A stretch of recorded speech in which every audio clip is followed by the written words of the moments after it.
It's time to wake up and let the weirdness begin. It's the KVJ Show to start your morning. Kevin is the host, and his skin pigment is whiter than Casper the Ghost. Virginia sounds like this. Nickname Vicious Bee, so don't get her pissed. Jason talks like a spaz, and they love to talk about Bigfoot and stats. So get ready, here we go. You're listening to 97.9 with the KVJ Show. Alrighty, you got the KVJ Show. Good morning. What's going on over there, champ? So you flossing your no-name movie game belt, and you have had an unbelievable week of wins with Think Fast. You're winning again yesterday on the show. I don't know what's gotten into you. Thanks, brother. Yeah. Man, he is having an epic week, isn't he? Well, it was all the training. Is that what it was? Yeah. I think it was. Yeah, Last week, me and Denny's did a lot of training, not only with the no-name movie game, but with the wiffle ball. He's kind of become my swing doctor, my coach. I saw the work that you guys did on that, and it was very impressive, but with all your training, it didn't look like it was slimming because it came with kind of a slam dunk snack at the end. I'm not a conventional guy. Okay, I got you. You like to just attack things a little different. I attack it differently. Just the way I do it. Okay. It's the bird way of exercise. I like that unconventional approach. Well, whatever you're doing, I wouldn't change it. Yeah. Because you're just crushing it this week. You don't have a streak like this too long, Virginia. Well, you actually do, but I don't. Well, no, I don't anymore because I am making a concerted effort to do less, to win less, to care less. I'm slowing down. I'm old and I have menopause and I'm tired AF. Well, this fun conversation just came to a halt. There you go. All right. Menopause is kicking my butt. Okay. All right. Well, Done. Do you need another menopause bag or a box that I got you? No. I can get you another one. Half of that stuff was for cramps, like heating pads. A girl who's going through menopause does not want a heating pad. That's actually the last thing we want. I looked up all menopause stuff. That was the number, I think, 2 thing on every list was a heating pad. Who built that thing? A man?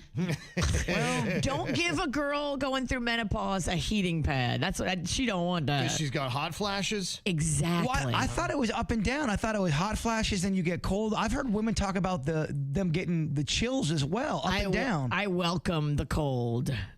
All right. Well, next time I will get you crampless stuff. Hey, you're winning, but everything else you're doing wrong, apparently.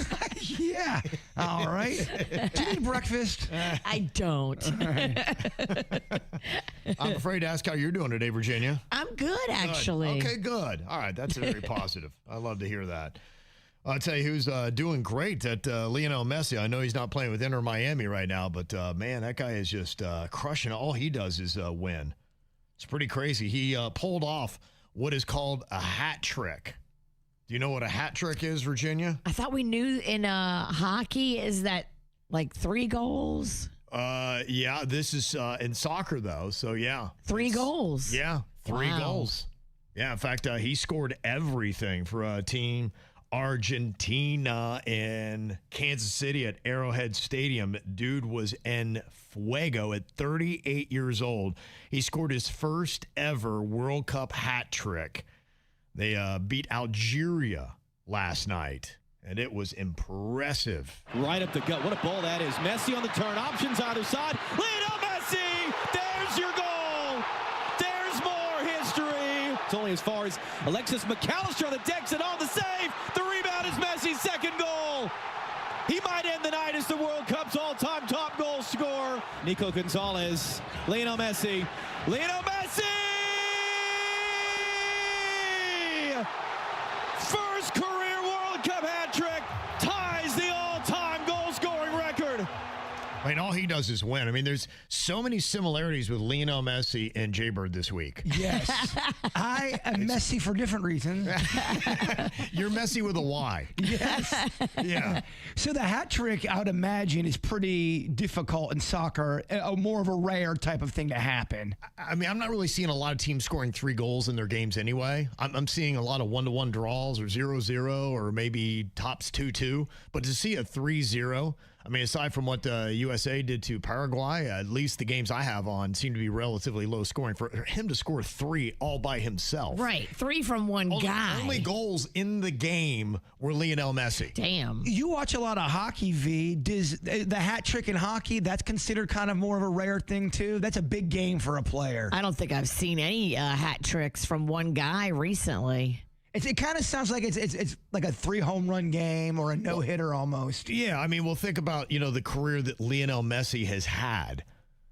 He is a guy that now has tied for the most goals in FIFA World Cup history. Damn. So, and this is the first time he's ever done the hat trick in the World Cup. Damn. Yeah, so I mean, it's impressive. He's now at 16. I mean, what a stage, too. Like, you wait till you're World Cup in it to go hat trick time while everybody's watching. Yeah. That's just like, whoa, dude. Well, that's what the journalists always kind of get on great players about. If they're great and then they choke during the big games, that kind of follows them their entire career if they're known to be a choker. The fact that you got all these eyeballs watching and you nail it, pretty impressive. The opposite of choke. Yeah. Your boy stepped it up and did a hat trick. He also became the oldest player to score 3 goals in a single game at the tournament. Wow. Doing it great at the age of 38.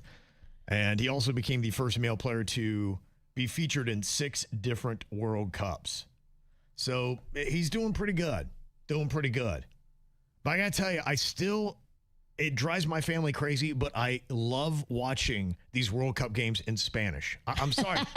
I just think there's more excitement. I just think they're a little bit better. I mean, you just heard what happened in English language just a second ago with Lionel Messi, but I mean, to me, there's just nothing that just tops the excitement of the Spanish. Prefiere con Nico por aquí. González para Messi. Messi, Messi, Messi.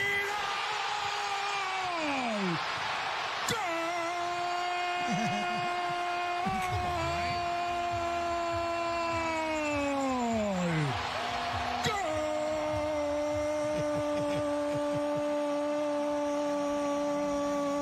I sound that way on the toilet sometimes in the morning. Argentina! This is great, isn't it? Messi! Wow. I mean, I think he had 17 seconds on that thing. Unbelievable, right? Good for I mean, him. the air and the stamina on that guy. I love it. I think it's awesome. Oh, man. Regular broadcasters could never. Oh, my gosh. That's not even close. I don't see any guys from the USA doing that kind of breath control. No. That's breath control. No. He's a legend, and Yeah. Messi is too. Yeah, he really is. He really is. Well, as good as Messi is doing, apparently Hard Rock Stadium, or now known during the FIFA World Cup as Miami Stadium, is not. Boy, people are not very happy with the lines. And look, I've come in here and I've complained before about getting in and out and to the stadium. They cannot figure it out. It is a clown show in Miami Gardens. I don't know why they cannot figure it out. It is the worst stadium I've ever gotten in and out of in my life. And there were people that were getting in at halftime of the match that they had the other day. Oh, that's embarrassing. Yeah, and they were talking to people that were trying to go in, just seeing what it was like. It was just a disaster at the game the other night. Match 1 mayhem at Miami Stadium Monday night. We've been here for an hour, still not on a school bus. Probably the worst setup I've ever seen. Thousands of FIFA fans hopeful to find their seats ahead of kickoff, instead finding themselves in a transportation nightmare. Tons of fans have had to start watching the game on their phones because they weren't able to get to the stadium on time. We have to wait to get on these buses because we're told we can't board. Fans without parking passes required to board shuttle buses to gain access to the stadium, creating major delays, causing some to miss a majority of the match. We just made it, and just so you guys calculate, they're already at halftime. So we missed half the match. That's crazy. Dang, I'd be pissed. Yeah. Paying what you pay for those tickets, and you like, all right, I'll Yeah, take half this of it. shuttle bus. Y'all set this up for me. Yeah. And you're there at halftime. Yeah. Next match is Sunday, Uruguay and Cabo Verde, but kind of a heads up, if you're trying to head to what they now call Miami Stadium for the FIFA, it might take you a hot minute to get in there. So we'll see what happens with that. I got to tell you what else is impressive, too, is what the Scots are doing to beer in America. My goodness, they have a special name, kind of like basically the army that they have. They call themselves the Tartan Army. And they basically drank Boston dry. That's pretty impressive because you know Boston has some beer on standby. Yeah. Oh, I know. I mean, I've gone there. I went there for St. Patty's Day one year, and it was awesome. Huge lines. Just what a great place to be, being there for St. Patrick's Day. A lot of Irish people in Boston. Oh, we remember how awesome of a trip you had. Boston or Ralston? Boston or Ralston. That's yeah. right. Boston or Ralston got lucky. They say the Boston Sam Adams Tap Room that I went to, it's a lovely place, sold 4 times its normal holiday weekend volume. Wow. They were calling up everybody they could, be like, we need beer stat. Get us beer. They were calling all over the place, be like, you have to get in. We're being invaded by the Tartan Army. We can't hold up. The provisions are running low. That's beautiful. It was like one of those letters that you see from the battlefield. Sir, please send reinforcements. It's hour 7 of the invasion of the Tartan Army. And I hate to say we are low on provisions. Our well of ale runneth dry. Please send reinforcements immediately, or we shall not hold out the fortnight. That's funny. Yes, one popular pub there in Boston said that business was 3 times higher than St. Patty's Day. Wow. Like I said, it was getting crushed when I was there on St. Patty's Day. So 3 times. That's what those Scots can drink. They say other bars are running out of Guinness, Corona, and then Tennant's Lager. They have a lot of them had the most popular Scottish beer brought in, which is smart. That is smart. I just don't think that anybody had any idea how much the Scots drink. No wonder they forget to put on underwear underneath their kilts. It just slows them down because they got to pee a lot. Yes. Oh, good call. Yeah, I wouldn't want underwear either. I get it. Yeah, but apparently they're great people. They're being known for being friendly. They're generous tippers, and they say they're just fun to be around. So people are loving that. I don't know who's a more valuable player, the Tartan Army or the Japanese garbage collectors.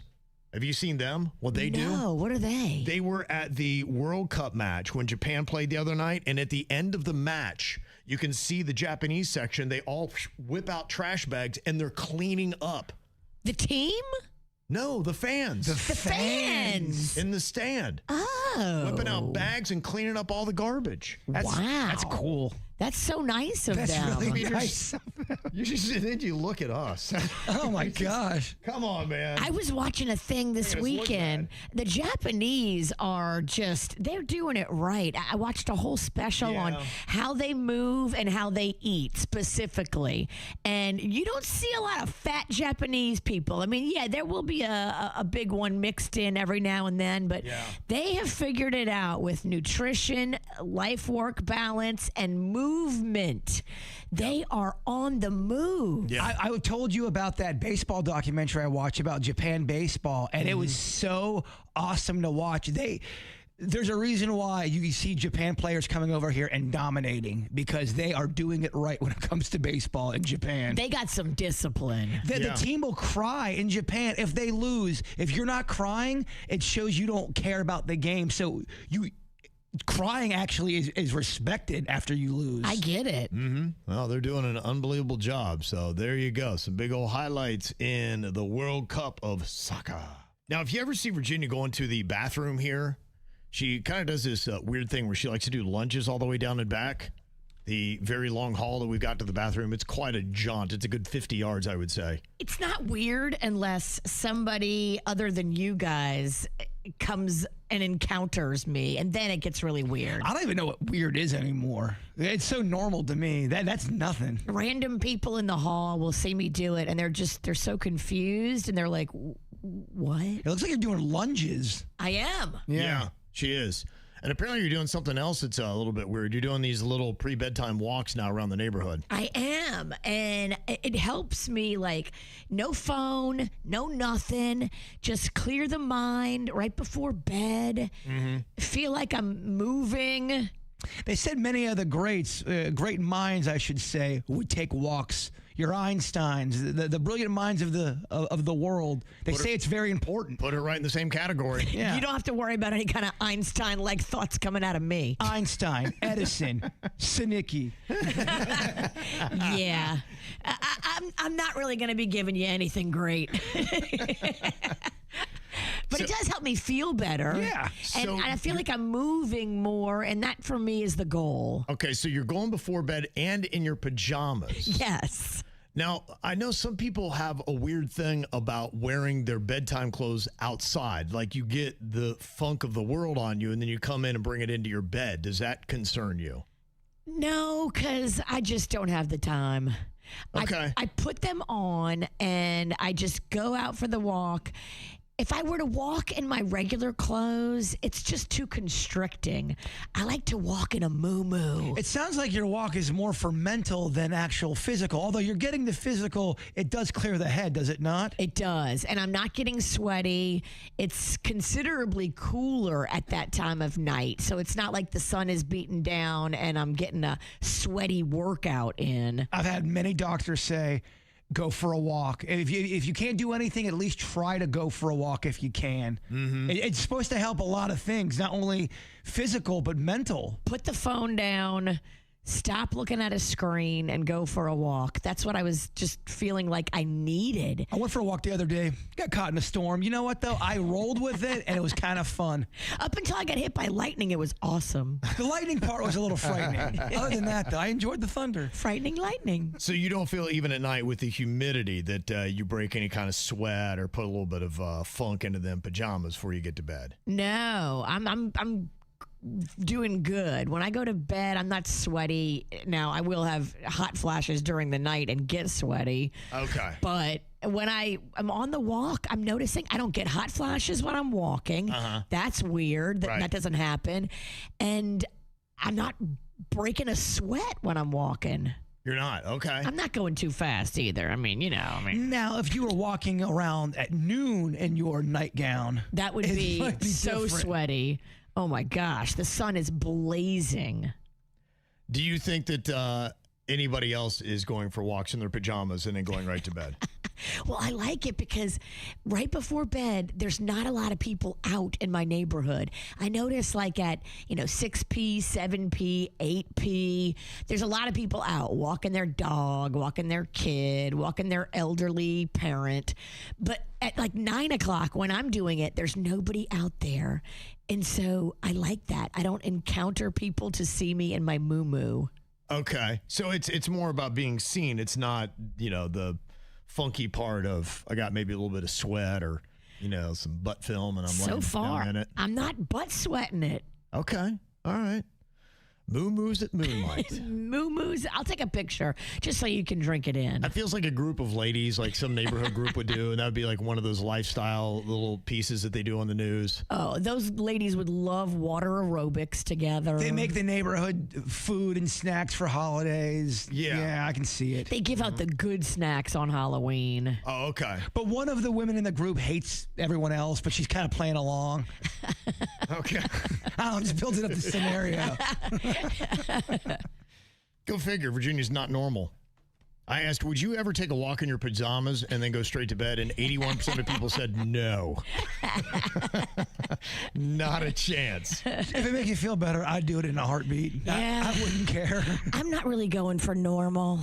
Okay. Normal's boring. Yeah. Agreed. Spicy and stinky is what I'm going for. There's a lot of normal. We need some weird out there.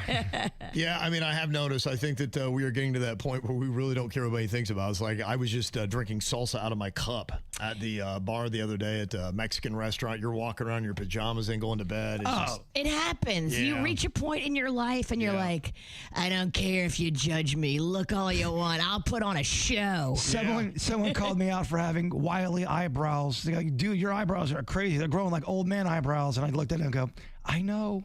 The eyebrows fit the man. I don't know what to tell you. Well, I cut them and I try to trim them the next day. A new one pops up. I'm like, all right. I got to tell you, honestly, anybody who is younger, it is very freeing. It is lovely. That you'll just find, you'll get to a place at one point in your life, you're like, I really don't care. You even hear it. And you're like, all right. And if you even notice these wily hairs, because as your hairs start getting crazy, your eyes start going and you can't see as good. So some of these wily hairs, I can't even see them. So I don't care. There's other things to worry about. I can't see it unless I put on my readers. I can't pluck my eyebrows. So I don't know what to tell you. I mean, you're talking to a guy who went to Publix with 2 different shoes on, and I didn't notice until I was in aisle 4. Yeah, I guess that's just kind of where we are. Well, one thing where I guess you probably have to be a little bit of a free spirit to kind of get out there and do this. It's an interesting thing, and it's unique to South Florida. I saw it on the news. I think they called it fun parties or something like that. I don't know if you've seen this, Virginia, but they said that they're getting these dance parties that are kind of breaking out on the beach in Jupiter. What are they? Fun parties? I think that was the name they called them. I can't remember because when I got the story, they didn't use the name that they had on the news, but I think that's what they referenced them as, something like that. I mean, there's a name. I might be wrong on that, but my daughter has done that where they go to the beach at night. Yeah, they have music, lights. It's bringing out growing crowds of people. They do like a fire sometimes. So a fun party really is just a beach party, but we changed the name. Yeah. Yeah, I do think that's a thing. I would just, caution any young people, just be careful because the creeps hang out at the beach. I've seen it. At sunset, I used to like to go walk on the beach right there in Jupiter. And then I was like looking around and noticing like there's a lot of like vans that park right there at sunset, and they appear to have people living in them. Yeah, sure. And they like to look you up and down, and maybe not me so much, but like my daughter and her friends. Just be careful if you're going to be in that scenario at night. Every time we had a beach party at nighttime, we were looking out for the 5-0. They would break that thing up, so, especially in Jupiter and the Juneau area, or that whole area by, Diaper Beach and the pier and all that. Is it illegal?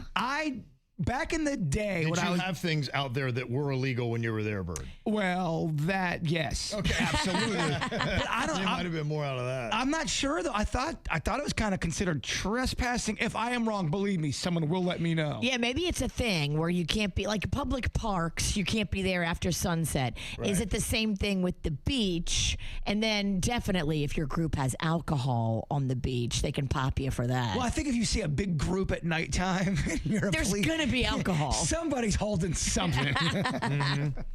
Yeah, they say it's mainly their big concern is the sea turtles, and it's sea turtle nesting season. And so when you come out there with, any kind of lights and noise and heavy beach time activity, the nesting turtles and the hatchlings can get disoriented. Okay, that makes sense. Instead of heading to the ocean, they stay and dance. And they grab a glow stick and a White Claw. Right, and they're just like, then they never make it to the ocean where they gotta go. But they have a great story. Yeah, they do.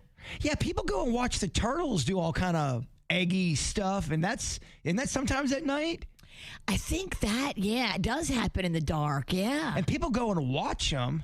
But they're not raving and drinking. I don't know. They're usually like moms and like dads. Turtle people have a different look than a party look. Turtle people are put together. They're peaceful. They care. Yeah. They're not raging and drunk. Yeah. The one thing they're saying here is when it comes to dancing in South Florida, we go to the beach, but apparently nobody's really going to the club. They say that clubbing is basically dead.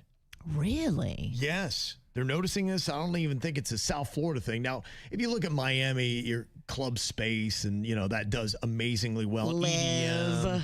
Yeah. So, Miami, I think, is going to have a stronger club presence than most of your cities. Your main ones still might. But they say that it's nowhere what it used to be back in the 1990s. In fact, some people are calling that the golden era for clubbing. It was. It easily was. Everywhere there was dancing, booty shaking, clubbing.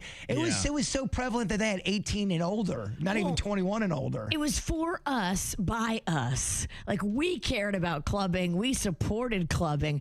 I don't know if Magnolia and her friends really care about clubbing like we did. I actually hated clubbing. I like to go into bars. I don't think there's any clubby people on the show. I don't think anyone here loves clubbing. We clubbed it up. You liked it, though, or did you end up at the club?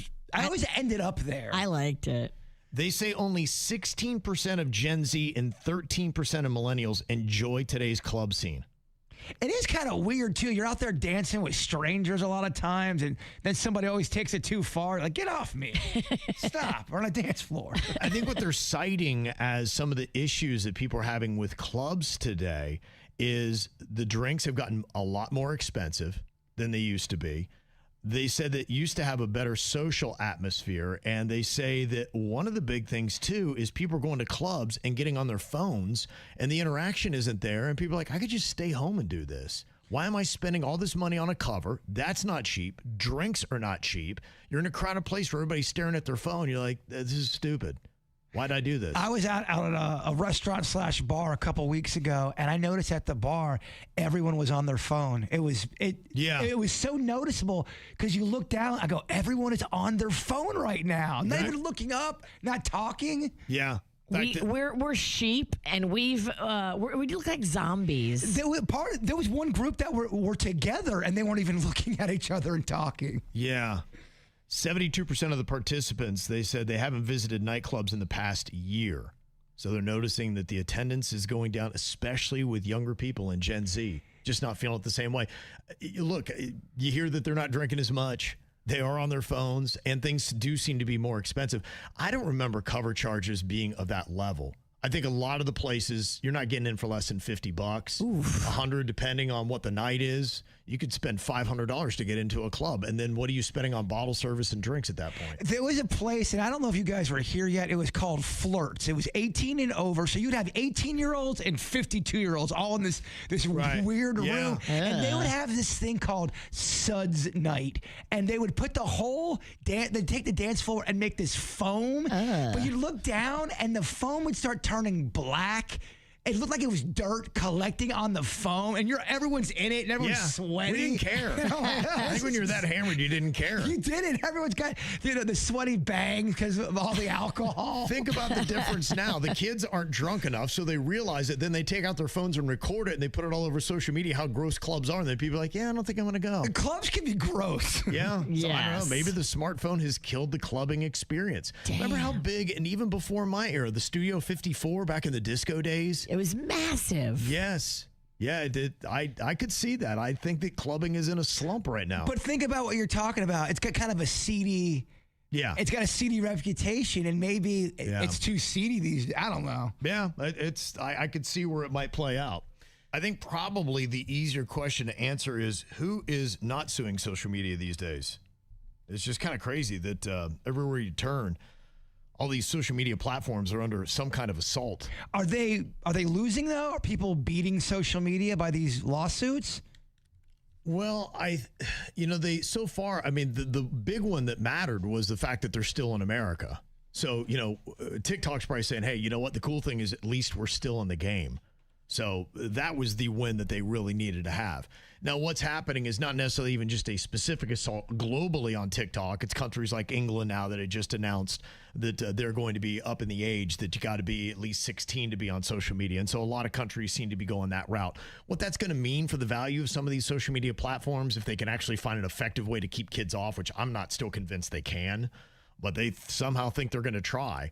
But Florida's going to take a shot at the champ. And they're going after TikTok in a lawsuit, accusing them of violating the state's child safety law by allowing children under 14 to create accounts and failing to obtain parental consent for some teen users. And that's what they put on them to do. And that's why I'm skeptical that these social media platforms can truly keep kids off them. It's great if your country has a ban, but then what happens when 85% of your kids are still on social media? I mean, have you really done any good? Well, they have that thing at the beginning. You must be 18 years old or hit this button if you are. And I'm sure kids will follow that rule. Part of the lawsuit alleges that TikTok misleads parents about how often young users are exposed to sexual content, drug use, self-harm messages, and other mature material. Oh, TikTok's a cesspool. I see some of the stuff on there. I'm no fuddy-duddy. I can look at that. But if you're a kid, right, I'm going, dang. And so they're claiming that, the fact that you can do the endless scrolling and the push notifications and the algorithm-driven content, that it's meant still to be intentionally addictive for children and teenagers. They've made their product too effective. And that's really what the lawsuit is about. But they did it on purpose, and it was calculated, and it was researched by psychologists. How can we make this addictive? Here's how. Implement A, B, C, D, and they did. Yep. I think I'd heard it's about 9 hours a weekend that kids are on their social media platform, whatever it might be. 4 to 5 hours every single day is what they're doing on average. And they're just saying, look, that's part of the problem. Like I said, everything we go down through, we were just talking about clubbing a second ago, and what was the culprit for killing it? I really think, a big part of it is social media, because people are on their phones and they would rather experience life through a phone than they would in the moment itself with their own eyes. I was so happy yesterday because Rocco had a little neighborhood friend over, a little boy who lives a few blocks away. And I came in the room to check on them and see if they needed a snack. And they were both on their devices. Yeah, right.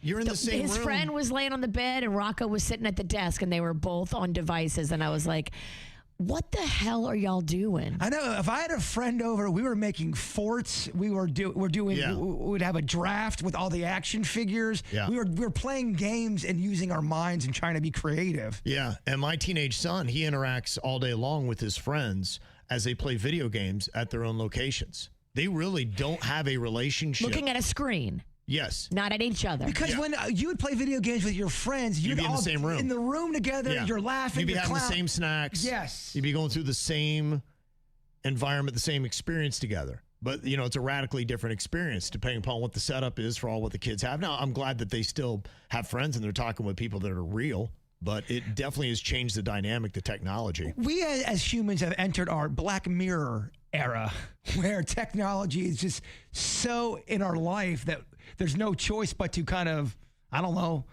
be around it all the time and interact with it. It ain't going nowhere. We really have let it get to this point, though, and now is the time to put limitations on it.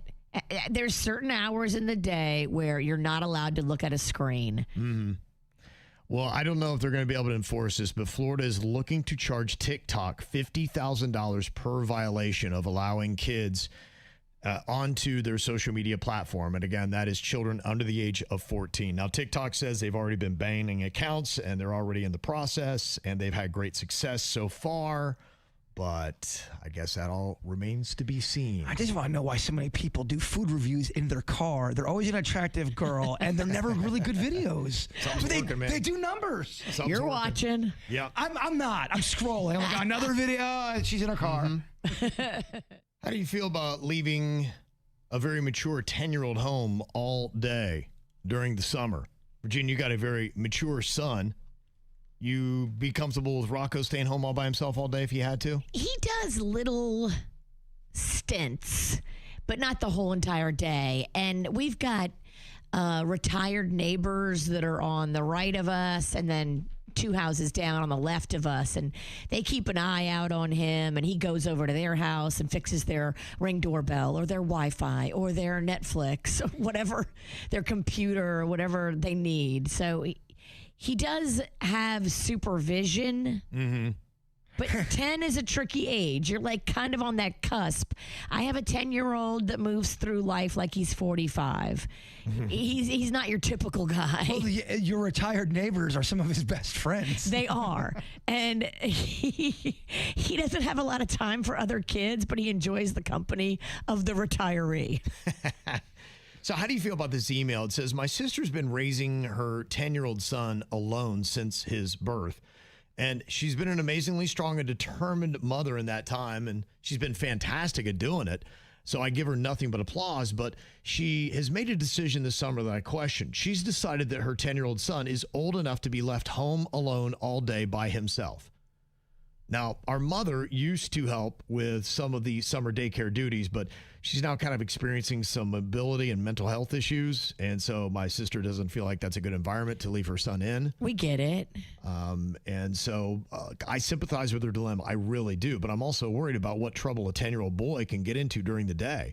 I pleaded with her to find another option, but she says she has looked and could not find anything she could afford. I don't know what I believe, but I imagine there are lots of other single moms who have figured it out. I don't know why she can't. I feels like what she's doing might even be illegal. So is it fair for me to keep pressuring her about this? Has she looked into like Boys and Girls Club and YMCA and any kind of programs offered by the local public school system where she lives? Like, there are affordable summer options. If you're leaving a kid who's 10 from 8 a.m. to 6 p.m. every single day, I don't know if that's the best plan. I mean, you got to do what you got to do. Sure. How old were you? Because you were a single, you were just an only child, Kev. How old were you when you got to stay home alone?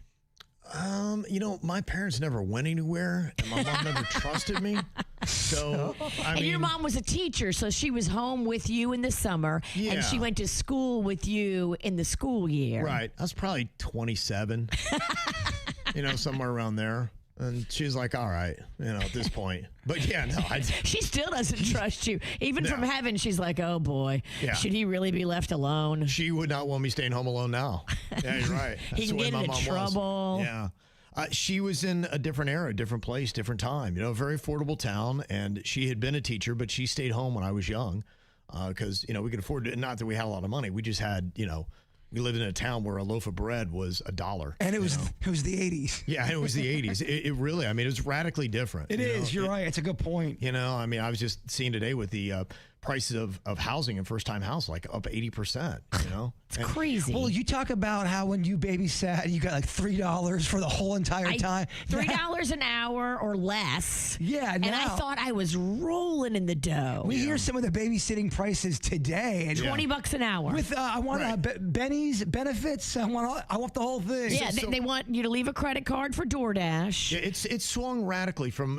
We need to look at what we were doing in the 80s and try to get back to that because parents did have options. And you didn't have this kind of stress like what you do here in 2026 in South Florida with what the heck am I going to do with my kid this summer? It is a real problem for a lot of parents, and I understand the financial difficulties with it, and I could see why you'd be testing the boundaries of what may or may not be illegal. Now, if you don't know, Florida really does not have a law setting a minimum age for children to stay at home. It's the you do you, boo.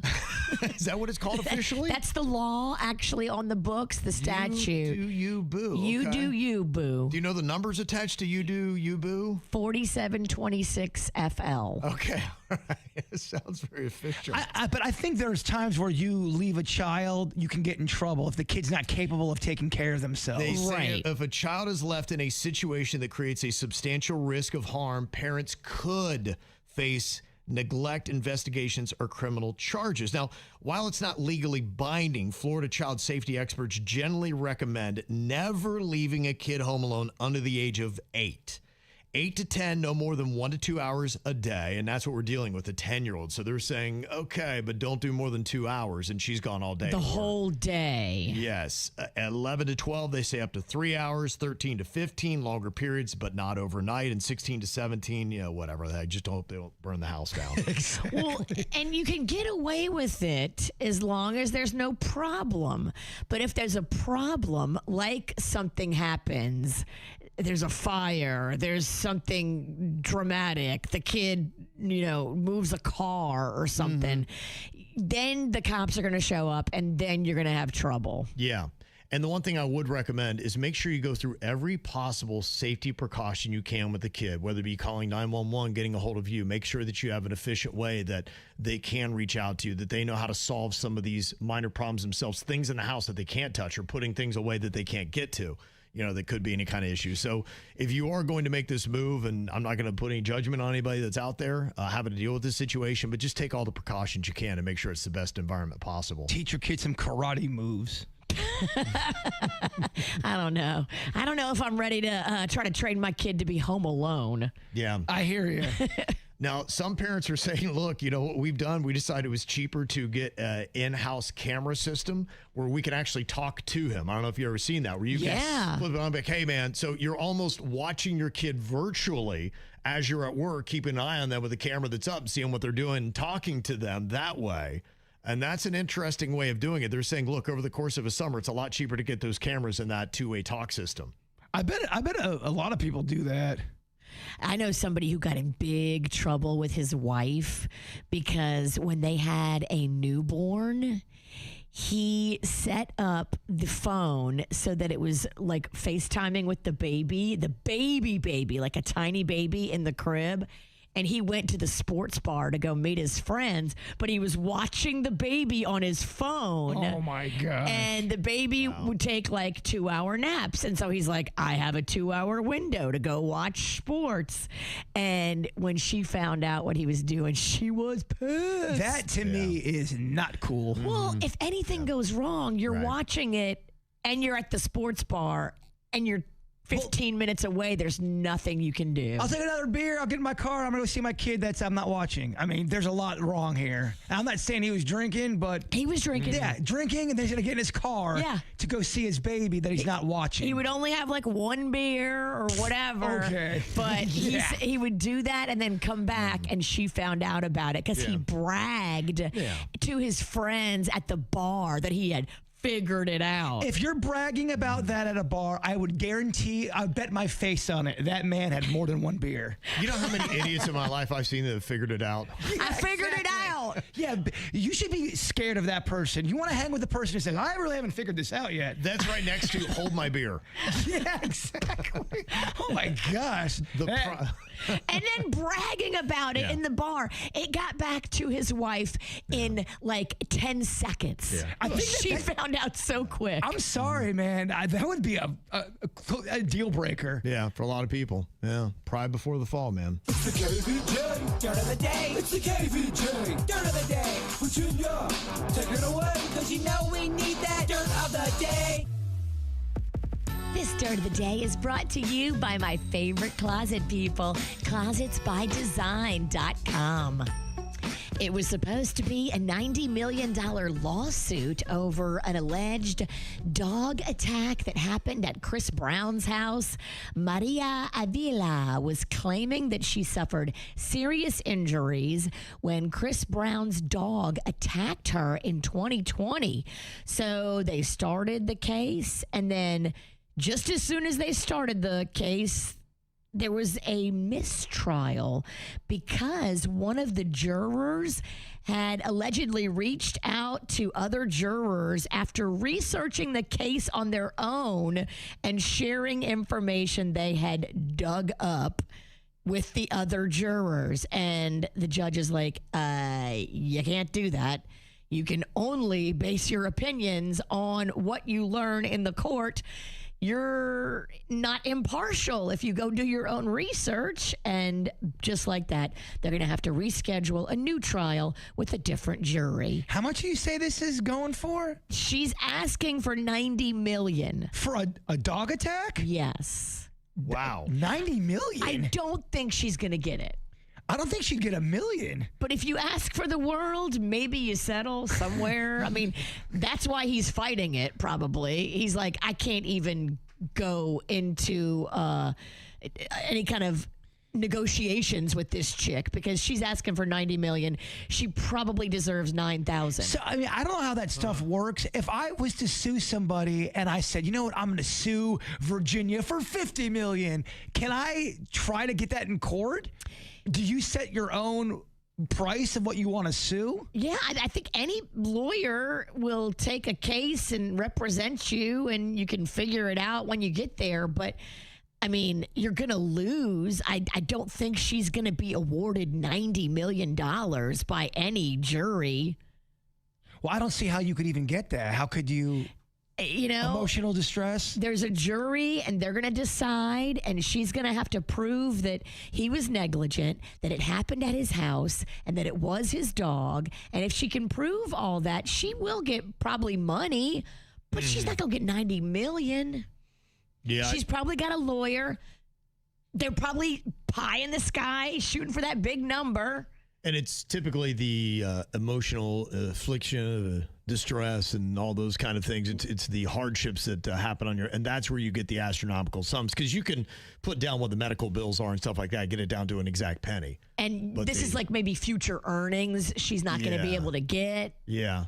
And that kind of stuff, you can do math. I just like when you do that, but then they have that Hail Mary number of it's $9 million for the pain and distress. Well, she used to be a housekeeper, so maybe what she's saying is she's no longer able to work because of the dog attack and that Chris Brown was negligent. I mean, she might have a case. I don't know the details, but $90 million. They go for these numbers because there have been some people that get them. So I guess, hey, shoot for the moon, right? Yeah, we'll see. They're going to get a new jury now without the sharing of information, and it will be a whole new case. I'm sure this will take months to put together. It's a jury, but they're not going with humans. It's all dogs.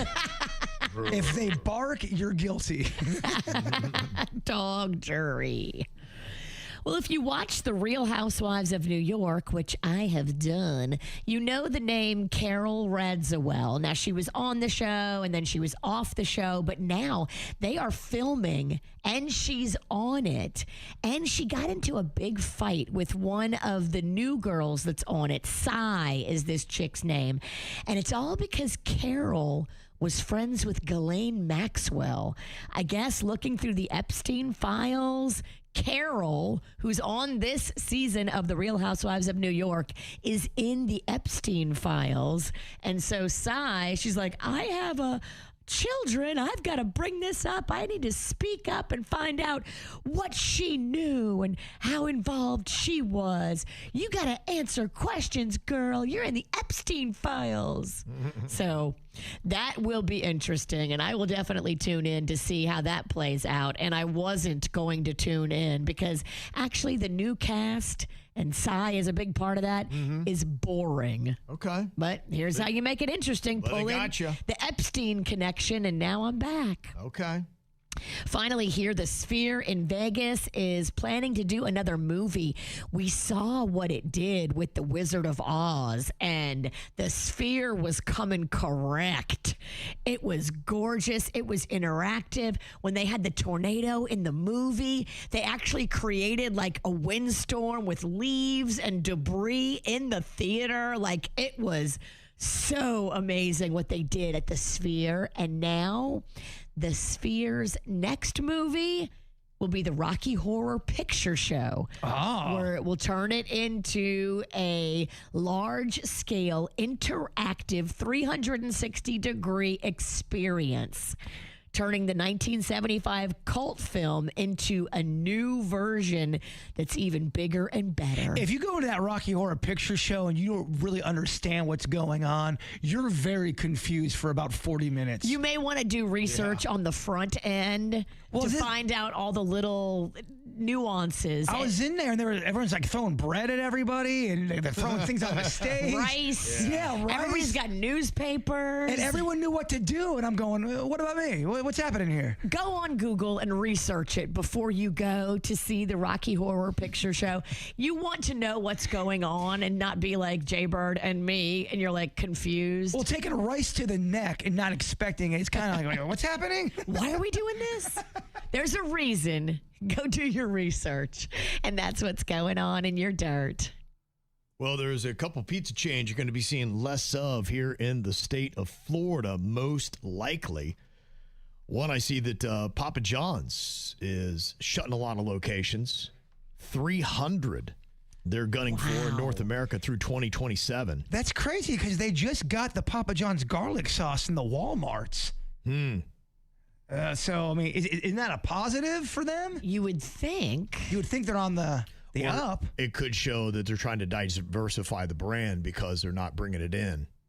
I think the game has really changed when it comes to delivery. That really shook a lot of things up. I don't know what could be Papa John's problem. I know that they were on it, but somehow they keep lagging behind. I will say I will never order a Papa John's or a Domino's or a pizza. I don't order those anymore because I usually go through the app. The third-party app, and now you're paying an extra $15 for a Pizza Hut when they would just come to your house, and you kind of forget that you can call Pizza Hut and have them deliver it to your house. I think you're right. I think the online delivery game has changed it. Yeah, you'd have to tell me what's going on with Papa John's. I remember, I think it was in the 90s when they really launched and started taking off, and it was that garlic butter sauce that they have. Isn't Shaq now, involved? He hadn't, and I think he sold. Yeah, Shaq's got a ton of businesses, man. He has, and he's pretty good. He seems to know when to buy and when to sell. Wow, he got out before they took a dip, or did they take a dip because he got out?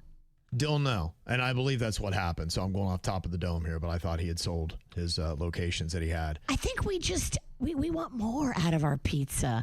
We've tasted the mom and pop shops that do a better job and make a better pie, like your Sicilian ovens. And yeah, it might be $2 or $3 more, but I want a better product. I want to know that it's better pizza, and they're not delivering great pizza at a lot of these chains. It's just out of sight, out of mind now because of the online delivery. You got so many different options. You're like, I'm not going to do that. I'm going to get this down the street. It's mom and pop. It tastes better. It tastes better. It's artisan. You know the ingredients are better. Well, think about Pizza Hut and all those places. They dominated a lot on television with their commercials. People don't watch television anymore like they used to.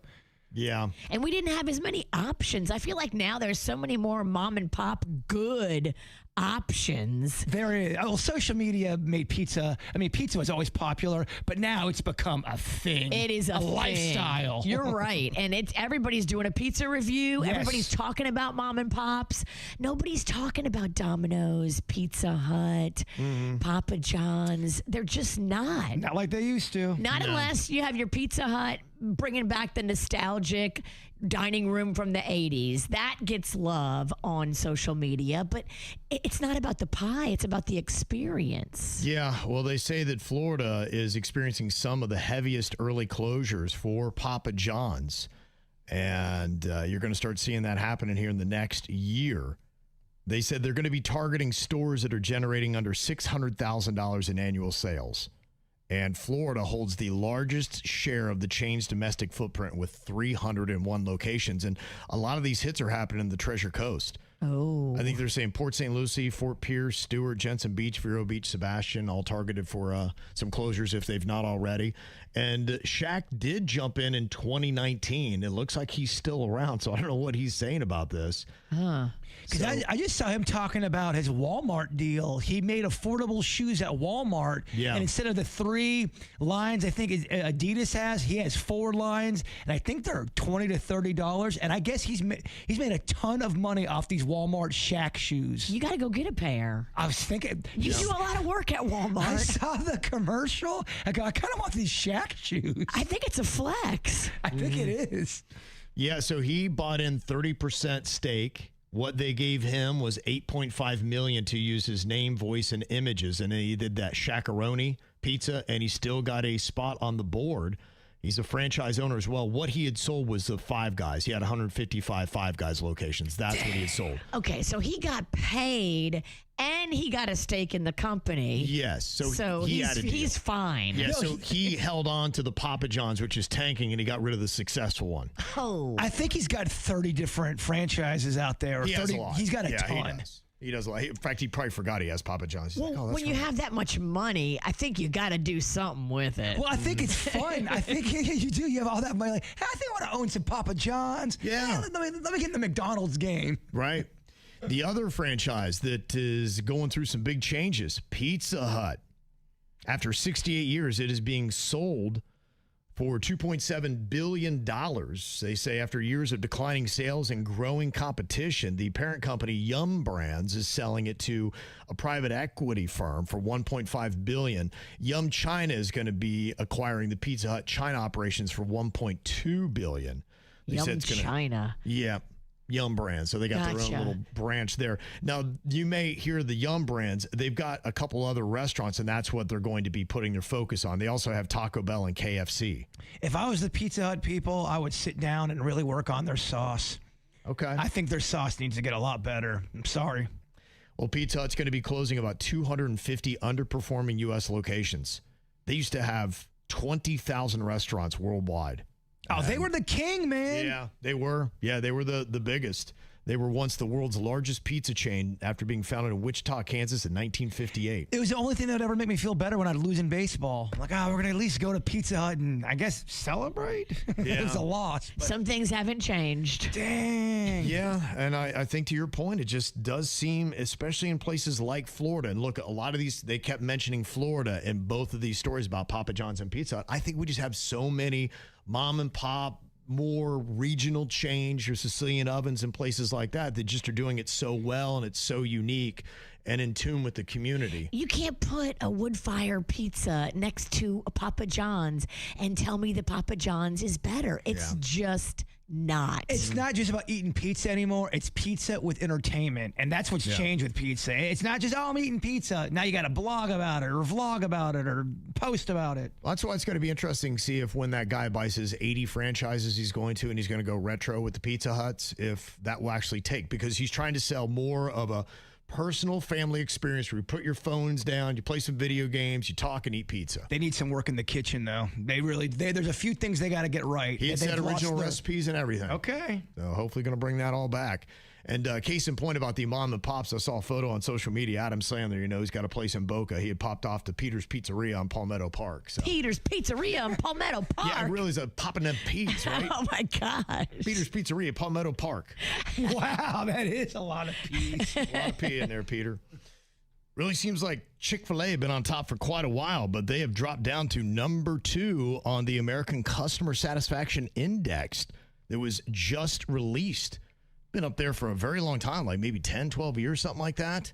But they have been overtaken by Jersey Mike's. Jersey Mike's? Yes. Is that real? Yeah, this is America's top-rated fast food chain. So it's based on how people would view it. It's not based on locations or how much money they make and traffic and things like that. But when they poll the Americans, and this is something that they take is very important every single year when it comes to quality control. And sometimes you can look at this.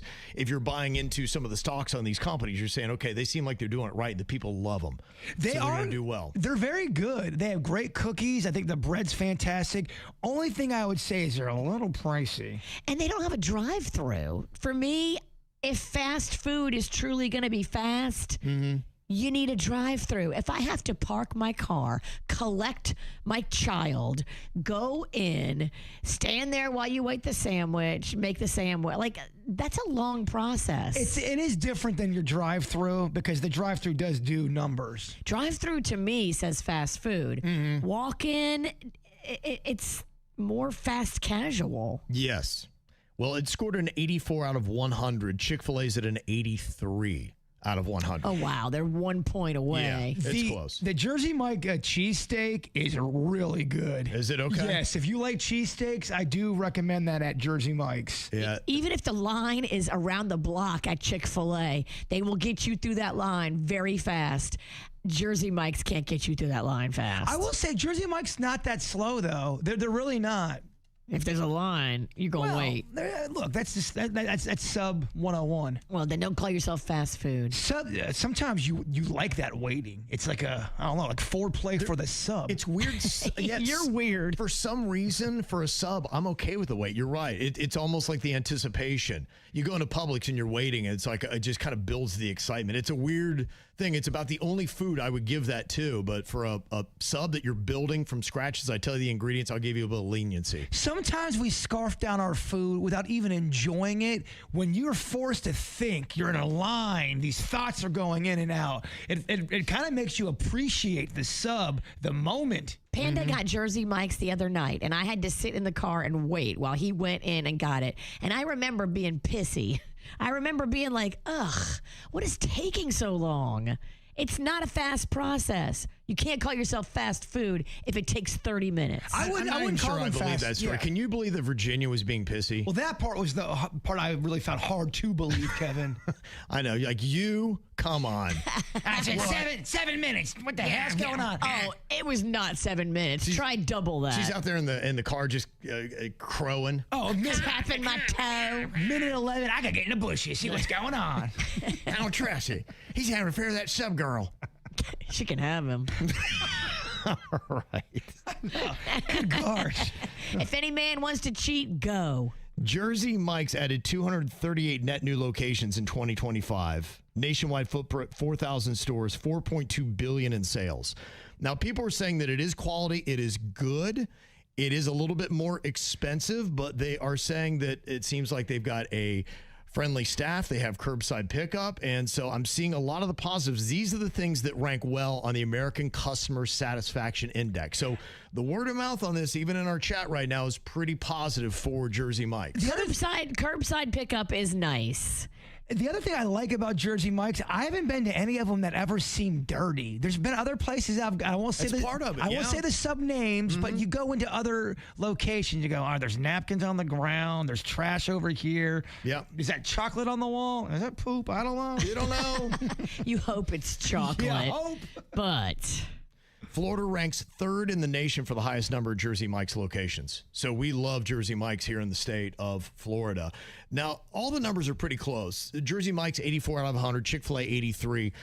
Tied for third place, Jimmy John's and Panda Express. They got an 81. A little bit lower. So Jimmy John's is right on Jersey Mike's heels. Then you've got tied at number 5, Papa John's, Pizza Hut, and KFC. And that's so odd that we just talked about Papa John's and Pizza Hut having problems. And here they are on the American Customer Satisfaction Index. Make up our mind, please. yeah, what do we think? How can you be on that list and also you're closing? We're confused. And there was a controversial statement made in the chat as well. Is Jersey Mike's better than a pub sub at Publix? It depends on what you're ordering. Okay.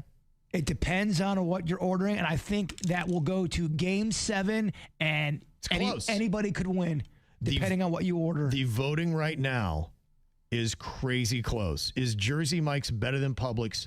46% of people say yes. The reason, about a 50-50. I think the reason why people would even vote for Publix over a Jersey Mike's too, Publix a little bit cheaper. Okay. Yeah. Well, the conversation about Jersey Mike's and their jump to the top of the American Customer Satisfaction Index has got people talking, debating subs here. And Josh from Jensen Beach said you just compares the Jersey Mike's with the pub subs, and he said, man, the pub subs don't hit like they used to. Damn. I would agree with that statement, to be quite honest with you. I used to always go to Publix and get subs, and now sometimes I leave without one. Have Publix subs changed? I think they have, and I think I know what it is. What? The vegetables. Damn. He said the tender subs were bomb, and I used to gladly slip into a food coma for them, but now, nope, give me a Jersey Mike or a Jimmy John's Sando and watch me enjoy it more than the hard sub bread you get from Publix. So he's blaming the bread. It is. Look, you know me. Since you've met me, have I not always sang the praises of a pub sub? You were all about a pub sub. And I think I've established I have a decent palate. I know when things change. Have you changed or have they changed? That's always the question. You're right. Chemistry, body, Everybody's age. putting it on them. Bread. That's what a lot of people were saying. Wow. Bird's saying vegetables. You're saying bread. Maybe it's the bread and the vegetables. I think it is. I think it is both. Something has changed, Kev. It really has. Yeah, he said, and the price went up. It did. Yeah, but you're talking about not a cheap sub at Jersey Mike's either. I think it's just quality to quality. Yeah, Jersey Mike's, I will say, when I go in there, I know for a fact that pretty much every sub's going to hit. It's going to be good. You're going to pay. That's the thing. If you go to Publix and you're going to pay and it's not going to hit every time, that's upsetting. I was trying to pull up the prices on Jersey Mike's, but I can't. They don't have the prices on the website. Please put the price down. I want to know. Mm-hmm. Okay. Let me see. We got Ashley on here from Ocala. She got a little food opinion to share as well. Random strong opinion. What you got for us, Ashley? So I think PDQ is better than Chick-fil-A. Y'all can hate me, but the PDQ sauce is way better. Whoa. Oh, I agree with you. Whoa. Okay. PDQ sauce is way better than Chick-fil-A. Fight me. The sauces? I'm not biased. I'm not biased. The whole entire experience at PDQ is better, I think. I love PDQ. They do have some good sauces, man. And they have variety, too. Okay. And I know you got something else that you got to get out there today, Ashley. What is it? So I know I'm going to get a lot of hate for this, but since Jelly Roll lost all his weight, I think he's changed. Yeah. Wow. I don't think you're going to get hate for that. Okay. Now, in what way? What do you think? How has Jelly Roll changed? I don't know. but like his personality and then his music, I don't know, because when I used to be overweight, I could agree with him more. But now since he lost it, I don't know, man. I even changed when I lost the weight, so it's just like, and even Melissa McCartnhy changed. Yeah, comedians sometimes lose the weight and lose the funny. Well, there's a whole thing in comedy where if you're a good-looking stand-up, the other comedians don't like you. You're not supposed to be a model as a stand-up. It is interesting because, I think it has affected some personas when people have lost the weight. What's the All About That Bass girl? Meghan Trainor. She was not all about that bass. Yeah. She's all about She's literally singing a song that she's all about being fat and having a big butt. And then she goes and loses a supermodel on Ozempic. She's working on a new song. I'm not all about that bass. I'm about that hypocritism. Yeah, the rumors going on with Jelly Roll right now that I'm hearing is, he's really been leaning into his faith and he's been very face forward. He had a hit song, gospel song, actually, Heartfelt Hallelujah. And he sang that in concert last year. And they're saying that he was kind of going a little bit further down that path. But then, his former hooker wife, Bunny XO, she apparently was going a little bit the other way. And she was talking a little bit more about porn and some stuff like that in her podcast. And it was kind of messing what he was trying to build. He wanted to create this new image, and it was kind of wrecking his PR narrative. Be like, hey, we want the whole redemption thing where we were there, but now we're here. And that was kind of going against it. Now, that's just one rumor that's going on out there about what had happened. But Bunny's been consistent. Oh, yeah. She's been hoeing. She put up a post yesterday. It caught up on my feed. I'm like, what's going on here? I'm like, Bunny, let me check this out. And it was her account, so she posted it, and she's talking to some guy behind the scene, like behind the stage, and every comment was going, what is Bunny doing? What is she doing Jelly Roll like this? And it was almost kind of like a post she did on purpose. I think they love the drama, the two of them. And I think that story was put out by his people. Mm-hmm. It makes him look good. He's about the Lord and he's about redemption, and she's a sinner and he tried to save her, but he can't. That Jelly Roll, he's a good guy. Yeah, no, and it plays well with that country crowd, which he's gone, more from doing the hip hop stuff he was earlier in his career to he's definitely he's in the Grand Ole Opry now. So. They like contrived drama. This storyline will do well for his country career. She has no problem being the bad guy. I'm jealous of Jelly Roll because he got to be a wrestler. And I think he did. I think he won. Or did he? I think he did something good where like, oh my gosh, Jelly Roll, I can't believe it. And that's why I'm not watching wrestling right there. Mm-hmm. Yeah, I guess he's citing irreconcilable differences in that divorce, and it has been building for a while. It seemed very sudden to us, and we got the news and broke it yesterday on the KVJ show, but it's been you going for a liked her in while. The beginning when it was spicy and fun, but now that you're sick of banging her, now I'm going to go Jesus. Oh, it's his fault? Yeah. Got you. You know all the facts? Yeah. I know everything. She's got it all. I've listened to exactly 2 Bunny podcasts. Oh, okay. So you are well versed. My bad. That's a lot more research than she normally does. That is true. And it was like a year ago. Yeah. When they were getting along. Random strong opinion. The way Whacked Out News is spelled on the KVJ Show's YouTube channel should be spelled W-A-C-K-E-D, not with an H, W-H-A-C-K-E-D. Oh. It's an interesting thought because, I go with the W-H. My daughter had gone with the W-A, and we'd had a little conflict there for a while where I was putting the W-H. My daughter had in the logo the W-A. Whacked out can be 2 different spellings for 2 different meanings of whack. One is to strike and one is to pleasure. Also, too, whack can just mean crazy, weird, odd. Like, man, that's whack. Right. That's kind of what it's supposed to be. Now, it says whacked out with the A or with the H or without, or essentially the same slang in American English, with the H version being the more common and standard spelling. They say it's in most dictionaries widely used in both casual and literary contexts. So that would make sense that I'm doing the formal right dictionary stuff and my daughter's doing the rebellious popular with the kids thing. Yes, but I think her way of spelling it also insinuates masturbation. Well, we do have that story a lot in the Whacked Out News. So. Sometimes they do. Yeah, so it does play there as well. Some other random strong opinions that we've got here. Cruise ships are floating buffets with gambling problems.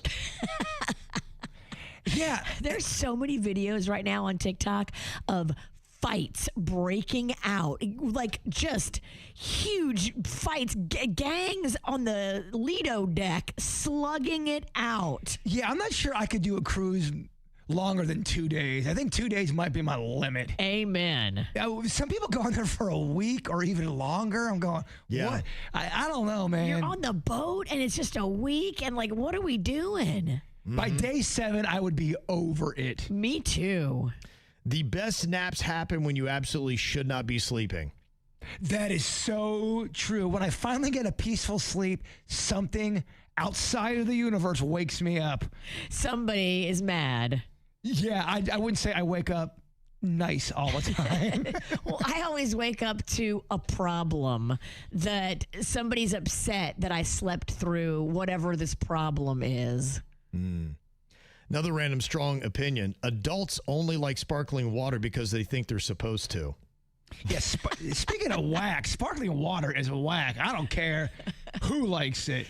It does feel like it's like, well, I'm an adult now. I should probably be doing something a little bit fancier. And it's soda without all the fun. Yes. Yeah, it's so stupid to me. I hate it. Hold the smiles. Hold the joy. Give me that cup of sadness. If you're mixing with something, I get it.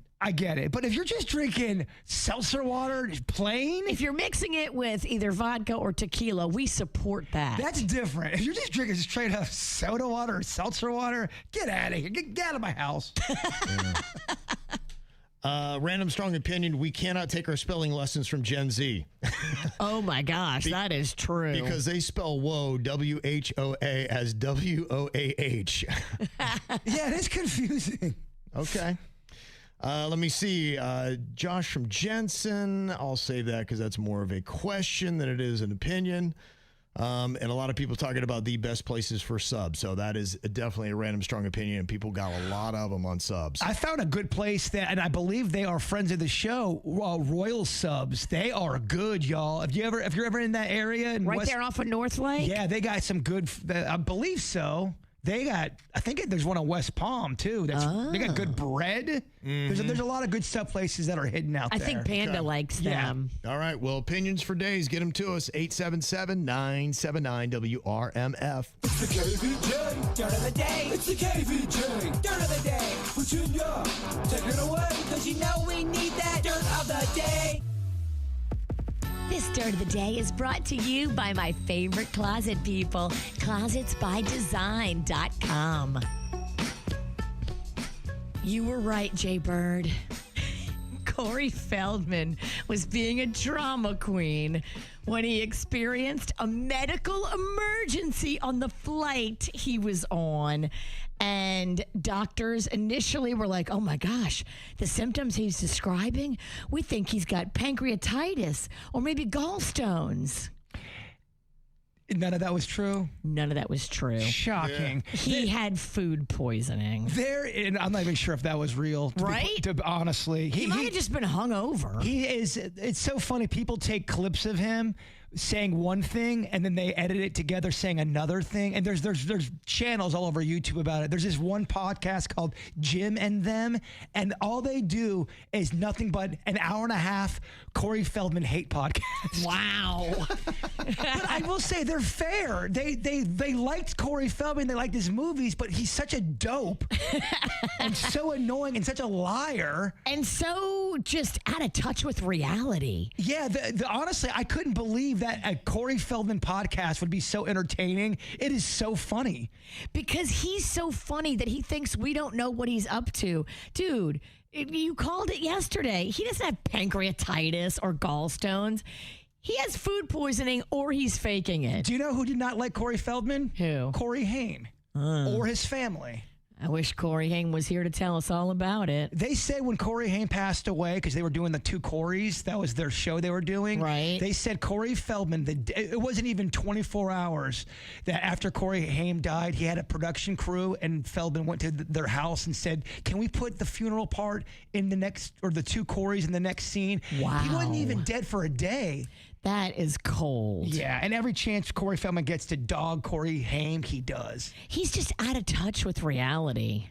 Yeah. Well, I hate to give you two bad stories back to back, but Corey Feldman was gross. This is even grosser.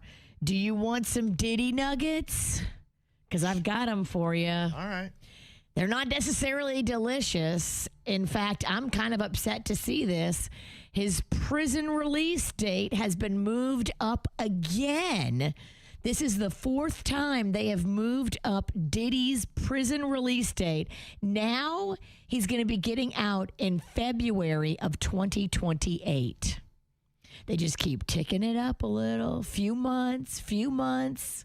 Is that good behavior? What is that? It could be overcrowding. Could be a lot of things. I don't know. Good lawyers. Could be a lot. Mm-hmm. And finally here, just because you sue somebody and you win in court doesn't mean you're going to get paid. And that's kind of what Megan Thee Stallion is going through. Now, she got a ruling against Milagro Grams, who was one of those bloggers that was just writing all kind of crazy stuff about Megan Thee Stallion. And they went to court. Megan Thee Stallion got a $75,000 judgment in her favor. So Milagro Grams, who's currently appealing that decision, doesn't have the money to pay $75,000. And now it's a case of Megan is insisting the girl put a bond as she is pursuing her appeal, because she says, look, this chick doesn't have the money. I want to be assured that if her appeals lose, I get my money. I want her to produce a $75,000 bond that will pay me if she can't scrape up the money and loses her appeal. I don't know if you'll get the money because, I mean, you can get a judgment. If the person don't have it, the person don't have it. I think the girl's broke. And that's what's going on in your dirt. Well, we have an announcement about the future of the KVJ show. I know some people have had some speculations about what's been going on, and this has been something that has been in the works now for quite some time. As, we try to figure out what goes on because, look, we've been in this market for 27 years now together as a show. And let me just tell you that the landscape is so radically different today than what it was when we started in 1999.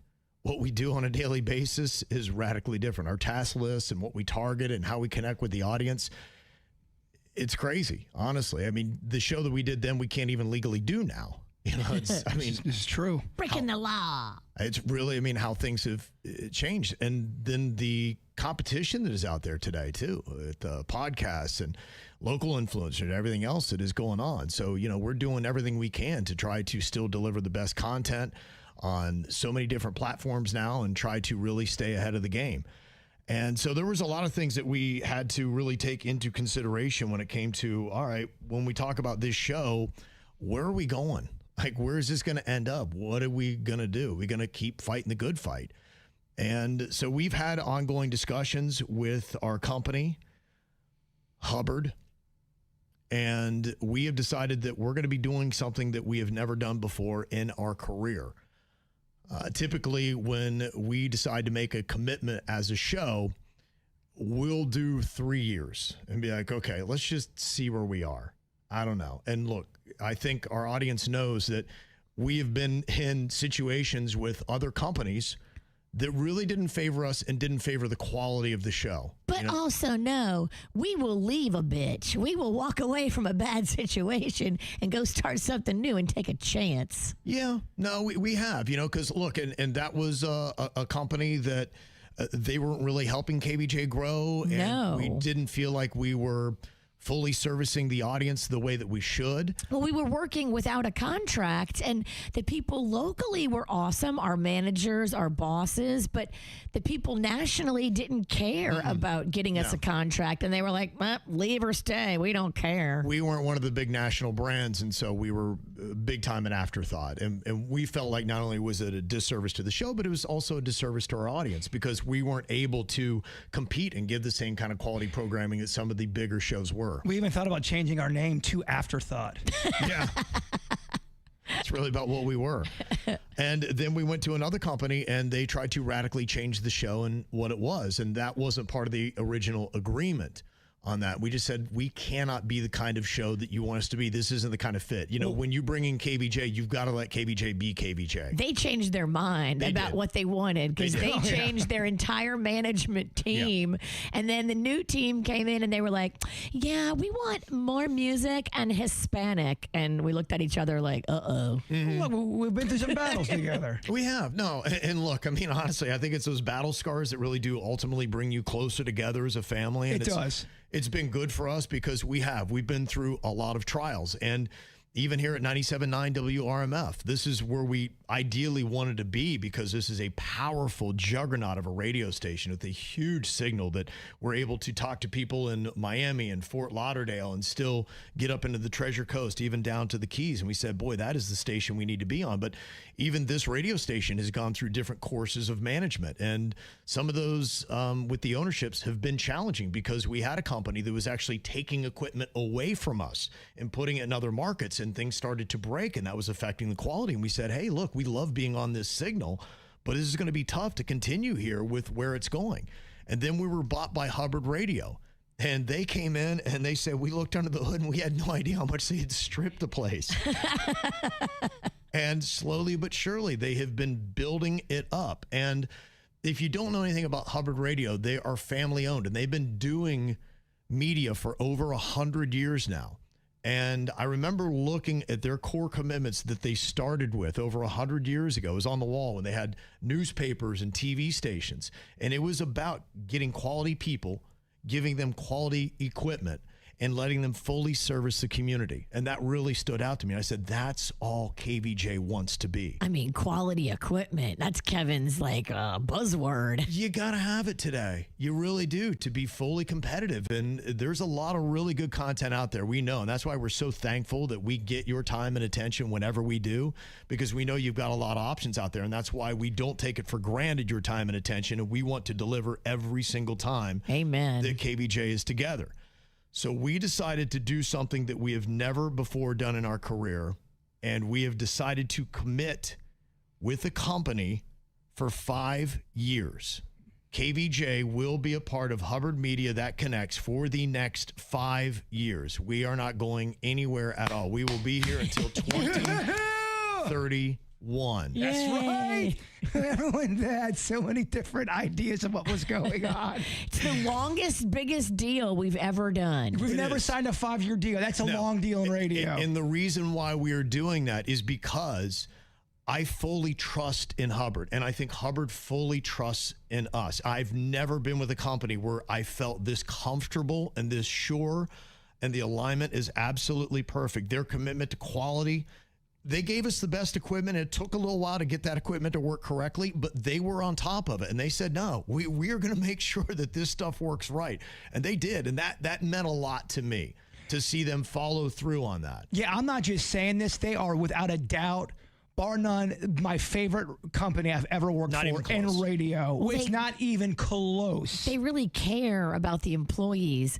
When they bought this company, they came in and they were like, wait a minute, there's certain people that work here that aren't making enough money. And they brought everybody, even the lowest paid people, up to the bare minimum that they would allow people to make.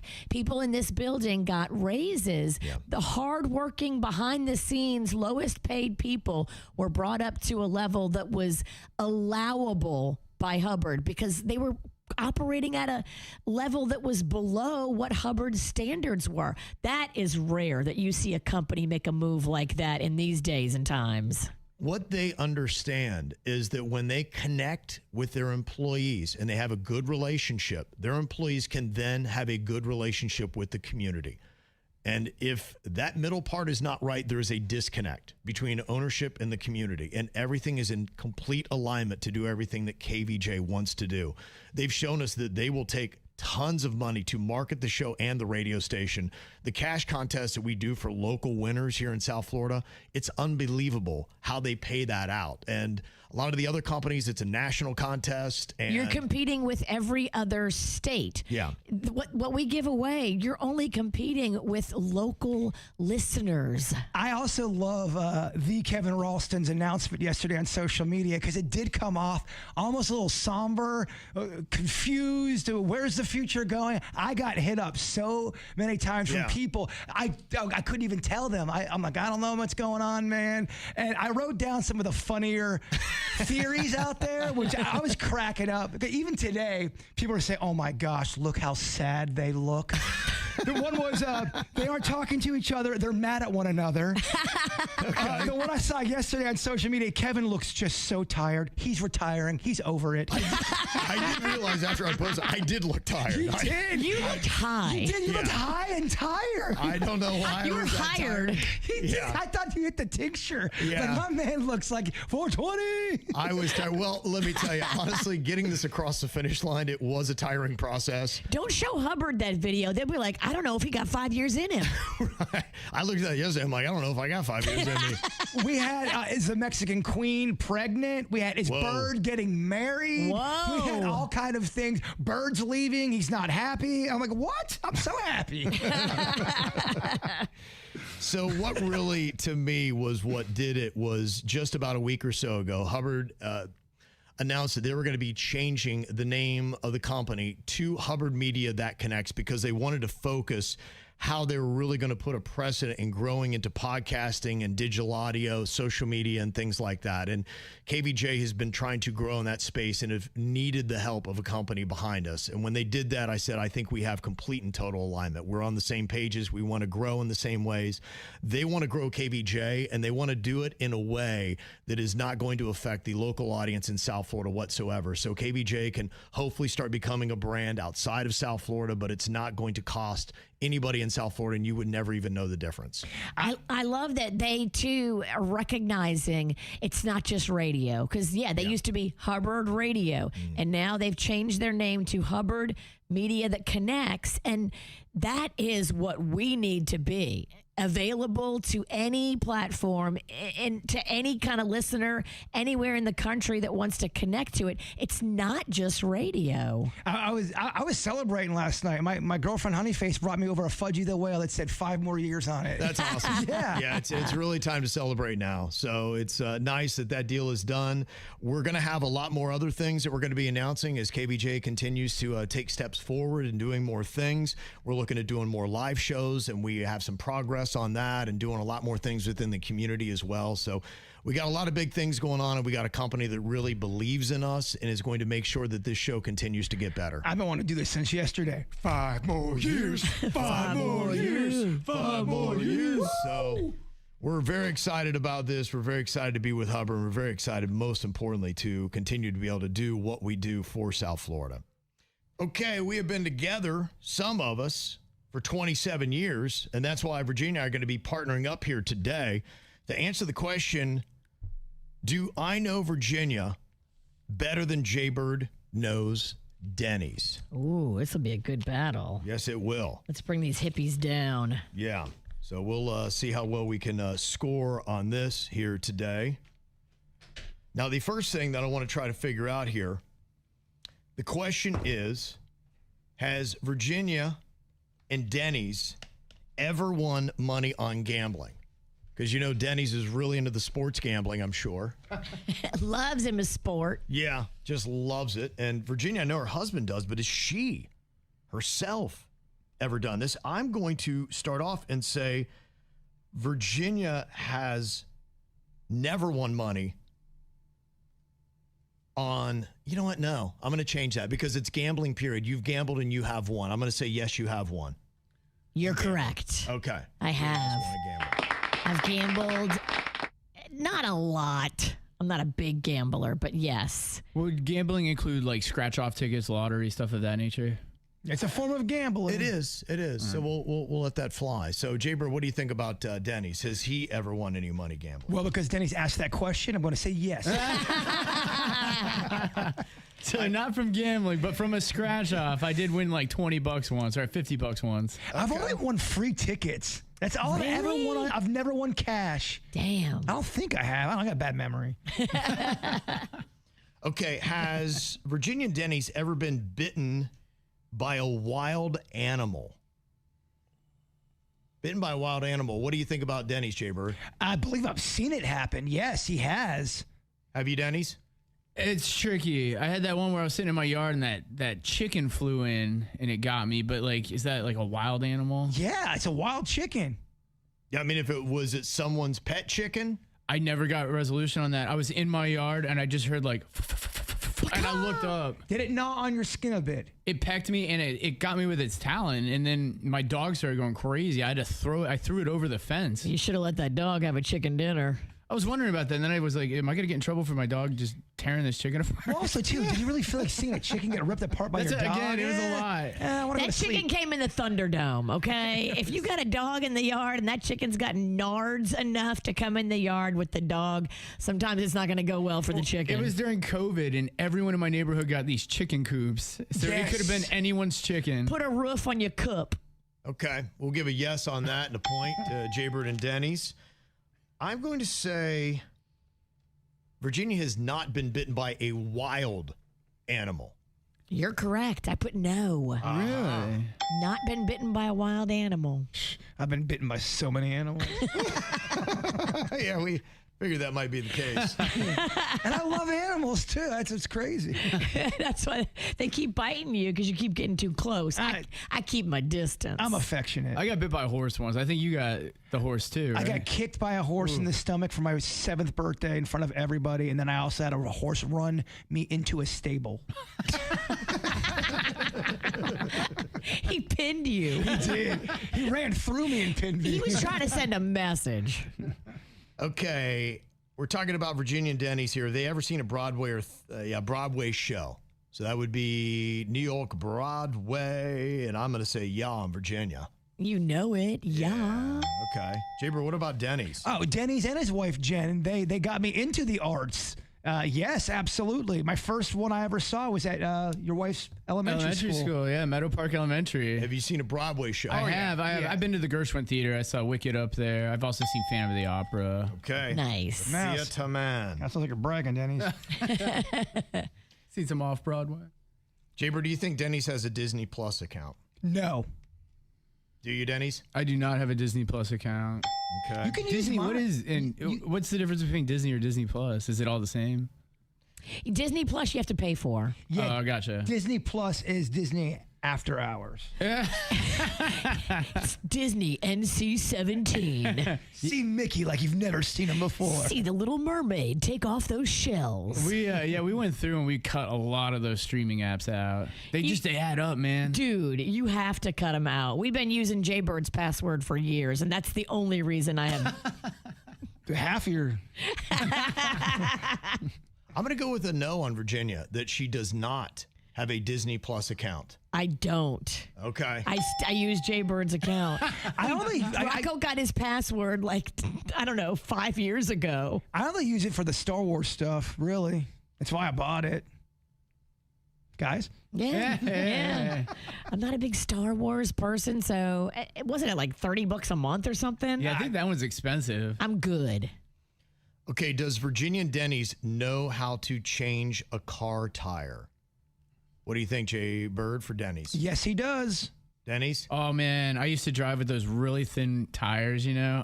They used to pop constantly. I don't know how they were in style. I was driving once, too. In my truck, we were just chatting, and all of a sudden, the car just started making this crazy noise, and it started swerving. And I looked, and my back left tire came off. It just started shooting down the highway. You saw your back left I tire? What is happening? Yeah. I had just left a place to have the tires worked on, so they had to repair everything. Yeah, they had to pay for all that damage. Oh. They had to pay for my towing and everything. Dang. Wow, yeah, they should have. Dang. Okay. But I've also changed many a tire myself. And I just changed one. Bird was, I think I was on my way to your house. I had to change Jen's tire. Oh, I know. That was a day it was packed with KVJ events. I think it was the day of the KVJ horror movie premiere. It was the day of the KVJ horror movie. Spent 2 And hours you're changing a tire? on the side of the highway, yes. Oh, that's stressful. And we had no time that day. I was on the way to your house, I believe. I kind of feel like Denny's is bragging again, Jbird. He is. Only he went to cotillion. I mean, he's just, yeah, okay. This is just, I mean, you should just call this segment Denny's Flexes. Yeah. So braggy. So braggadocious today. That's a perfect score, y'all. Yeah. Okay, I got to get this or Virginia and I lose. Does Virginia know how to change a tire? Does she know how to change a tire? I'm going to say that she does. Do you, Virginia? I do. You do. Because I had the most beat up first car, and we used to get our tires from the used tire shop because they were way cheaper, and yeah, they would pop quick. Don't you remember the lug nut thrown across the world? That's when me and Virginia were in a tire changing competition. And we got so heated at each other. She threw a lug nut at my head. Well, he beat me. I got mad, and I tried to kill him. I think that's the day she left the studio. And like, where did you go, Virginia? It's like, I don't know. I just went out and started smoking. You started chasing. Did you buy a 40 and a pack of cigarettes or something? Yes. I did. I think I was going through something. We thought that too. Well, you threw a lug nut, you left the studio, you went and bought booze, and you were chain smoking. And this was all before 9 o'clock. Yeah, I was supposed to be at work. 5 more years. Yeah. Good choice, Hubbard. I think I'm just getting ramping up, too, to the crazy years. That's what we're horrified about. Yeah, boy, oh boy. Buckle up, biscuits. Ow! There's a lot of dumbass criminals to talk about, baby. It's the whacked out news. People breaking the law. Ha ha, fighting in the nude. Ha, drunk people pooping in the street. Ha ha, it's the whacked out news. So many people on meth. Ow! Maybe the worst excuse for speeding ever. This woman in Arizona was going 108 miles an hour in a 65 mile per hour zone. And when they pulled her over, they're like, what the heck are you doing? 108. 108 and a 65. Sister. Yeah. 43 miles over the limit. She said that she was racing home because Love Island was on. Damn, that show is pulling some numbers. It really is getting a lot of buzz these days. It and is. I thought it was going to come and go. My daughter and all of her friends had a huge watch party the other night, and they all made food and watched it together. Like, they are locked in. I'm like, aren't you supposed to be studying for the MCAT right now? It's a pretty cringy show. I walked into my son's room the other day. He was playing a baseball video game with his friends on the line, and he was watching Love Island. I'm like, what is this? I got to tell you, I got sucked into it too. I don't know if it's on every single night like it used to be, but it was on 8 o'clock Monday through Friday, and I got hooked on it. Look, they have figured out how to market to the younger demographic, and whatever they're doing, they have looped them in, hooked them. Well, I watch it because of the announcer. He was so funny. I hope they still have him. Says it's on 6 nights weekly. 6 Yeah. nights? Is that real? Yeah, I think it is. 6 nights weekly? 9 o'clock on Peacock. Wow. And they're competing for a $100,000 prize. Is that even a lot of money anymore? No. I mean, what is this? It's wild. What is it? Maybe you can have your son. Can you have him explain in 30 seconds or less what the appeal of Love Island is? He can do it in 2 words.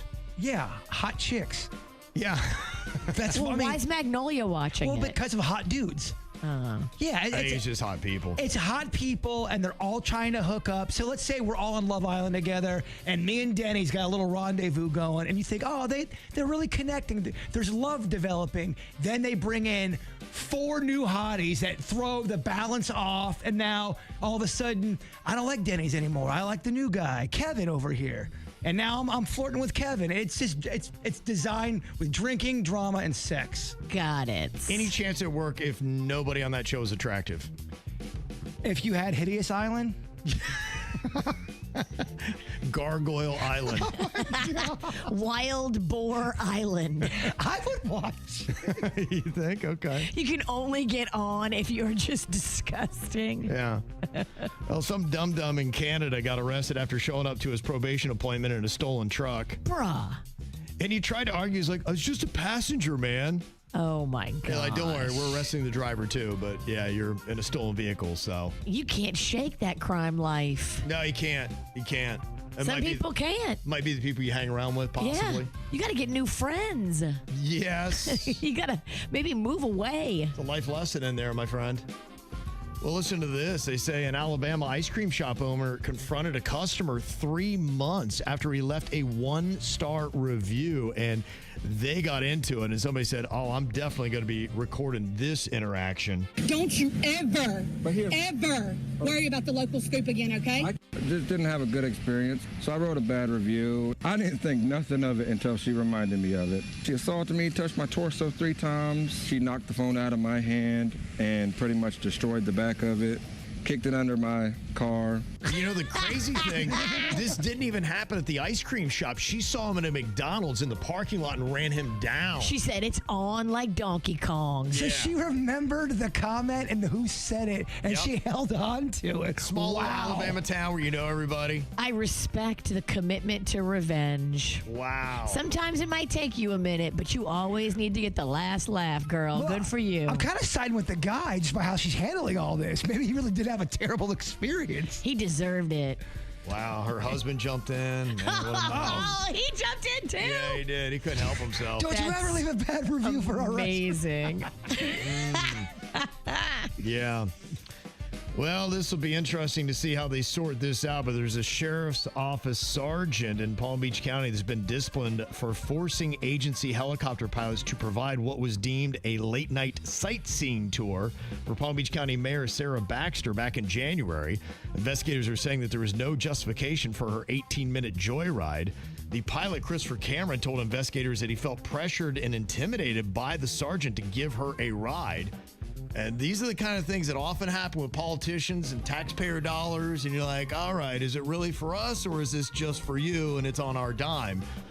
Sergeant Bert Goudreau, who was involved with providing security for Baxter, also was investigated for ordering an agent to drive Baxter to the National College Football Championship at Hard Rock Stadium 3 days after the unauthorized helicopter ride. So she had a week. Oh, my gosh. She is living high on that hog. Her and her husband sat with the governor, Ron DeSantis, and watched the game in Miami Dolphins owner Stephen Ross's suite. Fancy. It's kind of nice, right? Oh, I want to be her. I met her. She's actually really cool. I met her at the South Florida Fair. Okay, yeah. She does a lot of stuff. She's going to be... Get on them coattails. Yeah. Name drop. Well, she said she was meeting with other dignitaries at the game in Miami Gardens for undisclosed official business, and the sergeant was cleared of wrongdoing. And look, this is the kind of stuff that happens all the time, right? All Where the time. They're like, oh, I'm doing business, and so, you know. Everything is business for the state if you're in the state. Yeah. So the deputies assigned to the county commissioner's security detail must know the difference between official business and personal errands. But if a commissioner claims a trip is for official business, they got to believe her. And, you know, even with this claim, I don't know. Yeah, you're going. Yeah, it's awesome that you're going to the game, sitting in the suite, hanging with the governor. But y'all probably talked about Florida politics and maybe talked about stuff you're working on together. Yeah. Are they of the same political party? Yeah, I believe so. Mm-hmm.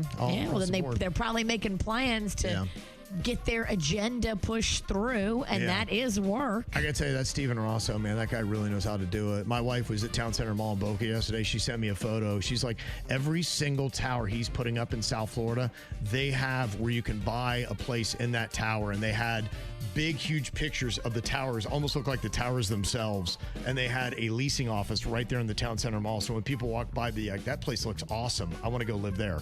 Wow. And they'll sell it to you right there. I wonder how many they get by doing that. Those pre-construction prices sometimes can be a deal. Okay. If you have the money and you don't mind waiting 5 years, 3 years, 2 years while they build it. Yeah. As soon as it's done, some people just turn right around and sell it and make hundreds of thousands, if not millions. Yeah. I mean, if you have the money. I'd imagine they do well. Well, Tesla had started with that concept. Remember when they were selling, they had Tesla dealerships in the malls? Yes, I do remember that because Rocco would drag me in there every time I was just trying to get a little birthday gift. Yeah, might actually work. Well, they say that Florida is up to 8 cases of Vibrio vulnificus. which is the flesh-eating bacteria. I think it's mainly just for like animals and stuff like that, but they get a little bit of a wound. These flies come in, they lay whatever, and then boom, the thing starts eating the flesh off the animal. Good Lord. Yeah, they'd eradicated a long time ago, but it's starting to spread. So. I'm noticing this stuff they said it's no longer around. It's coming back. Yeah. There's a few things that are coming back. I thought they were gone forever. I know. Like, it's crazy. You just got to watch out. Is it rubella coming back? Or am I think measles. There was one of those ones, old time. Yeah. You thought it was gone, but because so many people aren't vaccinating, like there are pockets. Yeah. Well, just as long as corduroy don't come back, we'll be all right. I love corduroy. What are you talking about? Can you imagine going outside in corduroy right now? Oh my gosh. Corduroy rocks, man. I would have a heat stroke in 3 minutes. Oh my gosh.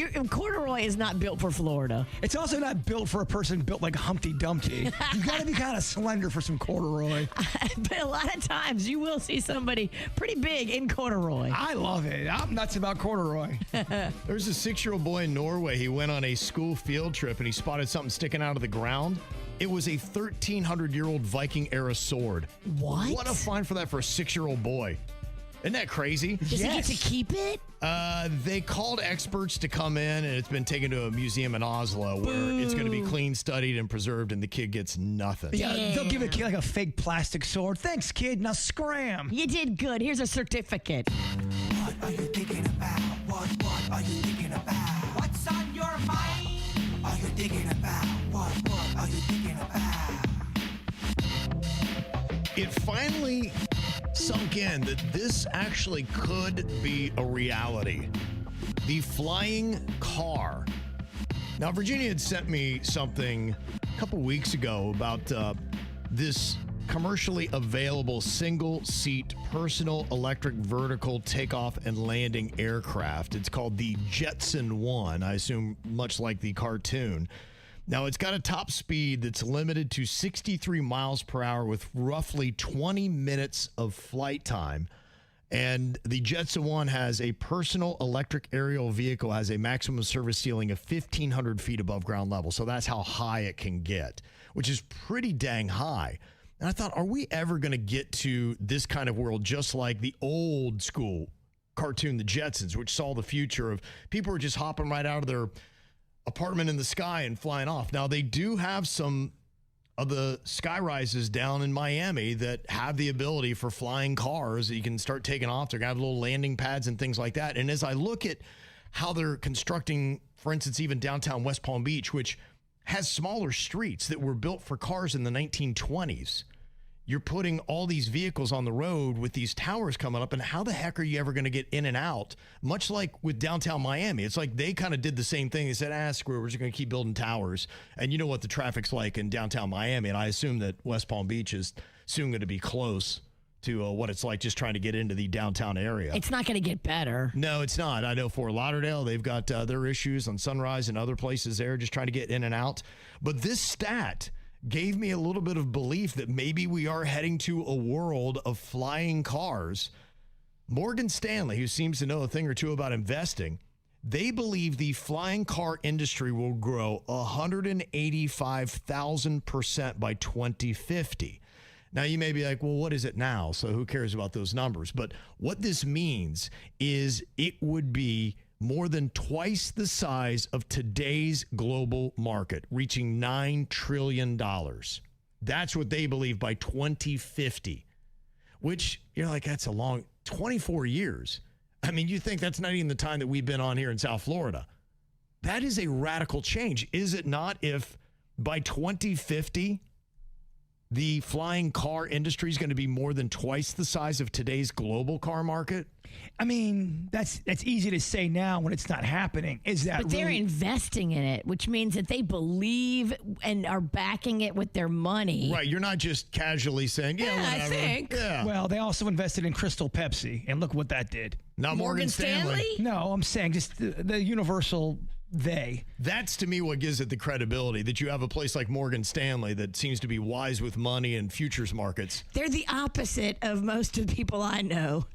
Yeah. They can read the market and predict things. It's kind of like they know before it happens. And I wonder, because we got a lot of investment firms in downtown West Palm Beach, they're just saying, who cares about the infrastructure, because we're going to have flying cars anyway. So just continue to build the towers. Don't worry about roads. But then what does that look like? Is you're flying in and out and through cities? Are you flying below the tower level where the peak of these towers are, or do you have to fly above that level? Like I can't. And are you flying it, or does someone else who's a licensed operator flying it? And right now it looks like you're flying it. And what happens when you get pulled over? Does somebody get on a hoverboard to write you a ticket? Well, what I'm telling you about the Jetson 1, keep in mind, going 1,500 feet off the ground, that's kind of high. Now, I know commercial jets are 30,000, but still 1,500 feet. That's really high. That's pretty dang high, especially if you're afraid of heights like I am.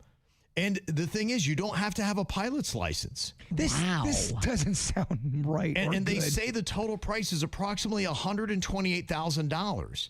But the thing about that, there are some cars that are already that, and people are buying them in South Florida. So if you could buy a flying car for $128,000, you don't have to have a pilot's license, and you can go 1,500 feet above the ground. What the heck are we doing? There are already so many people that could afford that right now because they drop that on a sports car plus. Y'all, humans can barely drive a car. You think we're going to be able to have people flying around in the sky all the time and it not being an issue? I don't know. I think they got to work out some kinks. Now, they say the vehicle is equipped with a ballistic parachute. I don't know what is a ballistic parachute. It sounds like it shoots you out at 100 miles an hour. Oh, my gosh. And it can handle the loss of a motor and includes a flight computer that makes it easy to fly.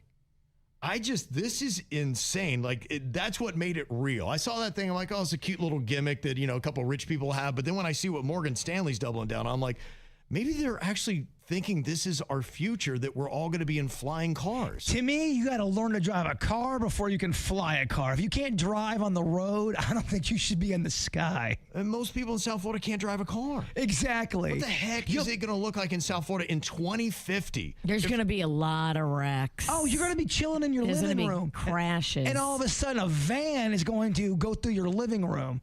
We had that story yesterday in the Whacked Out News, somebody with a van driving through somebody's neighborhood. So imagine what flying cars are going to be doing. Falling from the sky on people's houses. That will be a new fear you have to have, is you have to look up at the sky for falling cars. Or they'll be driving right into your apartment buildings. You could be on the 6th, 7th floor. And now all of a sudden you have to worry about objects flying into your living room. Not that I don't trust the human species. I do. I now want to live in a neighborhood that calls itself a no-fly zone.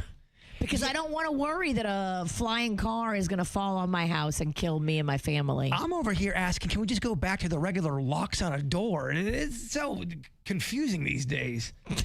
A Tesla? He has struggled to get in and out of Tesla. I hate because every Tesla. It's very funny to watch. Every Tesla person, don't open the door like that. Well, then get a better door then. Why is you open it from the button where you hit the window normally? Now that's the lever to get out? No, you changed. I didn't. Grant said these are going to be like e-bikes in the sky. They are. Wow, that's a great analogy. What kind of chaos are we looking at? That's why I'm like, no one is talking about this. And clearly, if you maybe go to a dinner with Stephen Ross, they're having this conversation of, hey, don't worry, man, we're going to be in flying cars by 2050, so just build, baby, build. I want to be in these conversations because I feel like they're having them without us. And yet we're going to live with the ramifications of everybody being in flying cars. He's not. Stephen Ross will be dead. Yeah, that's care. why he's like, yeah, I don't care. Build my tower. I can see that. I'm not going to see a flying car. Who gets his money when he dies? Does he have a wife and kids? The Rosses. I know I think it's his son-in-law is kind of taking over and running the Dolphins. Gotcha. So he does have succession plans and whatnot in place, and he's got family. Wow. So they're going to be sitting pretty. Yeah. Gonna be doing all right, but welcome to a crazy world that we're all in. I'm kind of hoping maybe I punch out by 2050. I'm not sure I can. I'm not sure I got that in me, to be honest with you. Kevin signed a deal with Hubbard for 5 years and also life for 5 years. Yeah, Hubbard, I can't sign that next deal. I'm gonna plan on dying. Well, we're really at a point now where someone could bring up time travel, and they may not be crazy. Yeah, time travel could happen, Virginia. Yeah, you're freaking me out. Who knows? All right, Bird, what you got on your mind today? I wanted to see what you guys thought of this.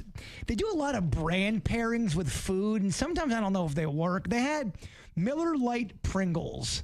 Does that sound good to you, or does that sound so low budget? What? And I'm a big Pringles lover. Yeah. Buying or selling if you're not worried about calories. Yeah, I'll try it. Chemicals, yeah, no, all those It's not things. real beer. It's chemical enhancements and flavorings added to the beer to make it added to the chip to make it taste like beer. Wait, what? There's chemicals in Pringles? Yeah. I don't like it. I think it'll taste okay, but the thing about some of those, when I've had some of those chips now, is you get a weird film or aftertaste. Yes. And that's my concern. I think it might be good when you first eat it, and I think 3 minutes later you'd be going, my mouth feels real gamey right now. Taste that? That's Yes. the taste of cancer. Yeah, right. It's got a flavor. It's got a flavor to it. Like, I don't think I should be eating this. My body is telling me. My taste buds are telling me this is weird. Those are warning signs from your biological taste buds telling you, don't eat this. Boy, I'm glad I brought this up. Pringles. Good gosh. All right, can we have a little fun with the Pringle topic? I think Get the it's gonna hell taste out of good, here. yeah. All right, you're going to lose your mind on this one. Pepsi mixed with Peeps. Oh, it's cancer, Cav. Oh, my God. And death. And she hates Peeps anyway, don't you? You do. So much sugar. The last one I'll throw at you, I just want to see the temperature in here. Cheez-Its mixed with Hidden Valley Ranch dressing. That's the flavor of it.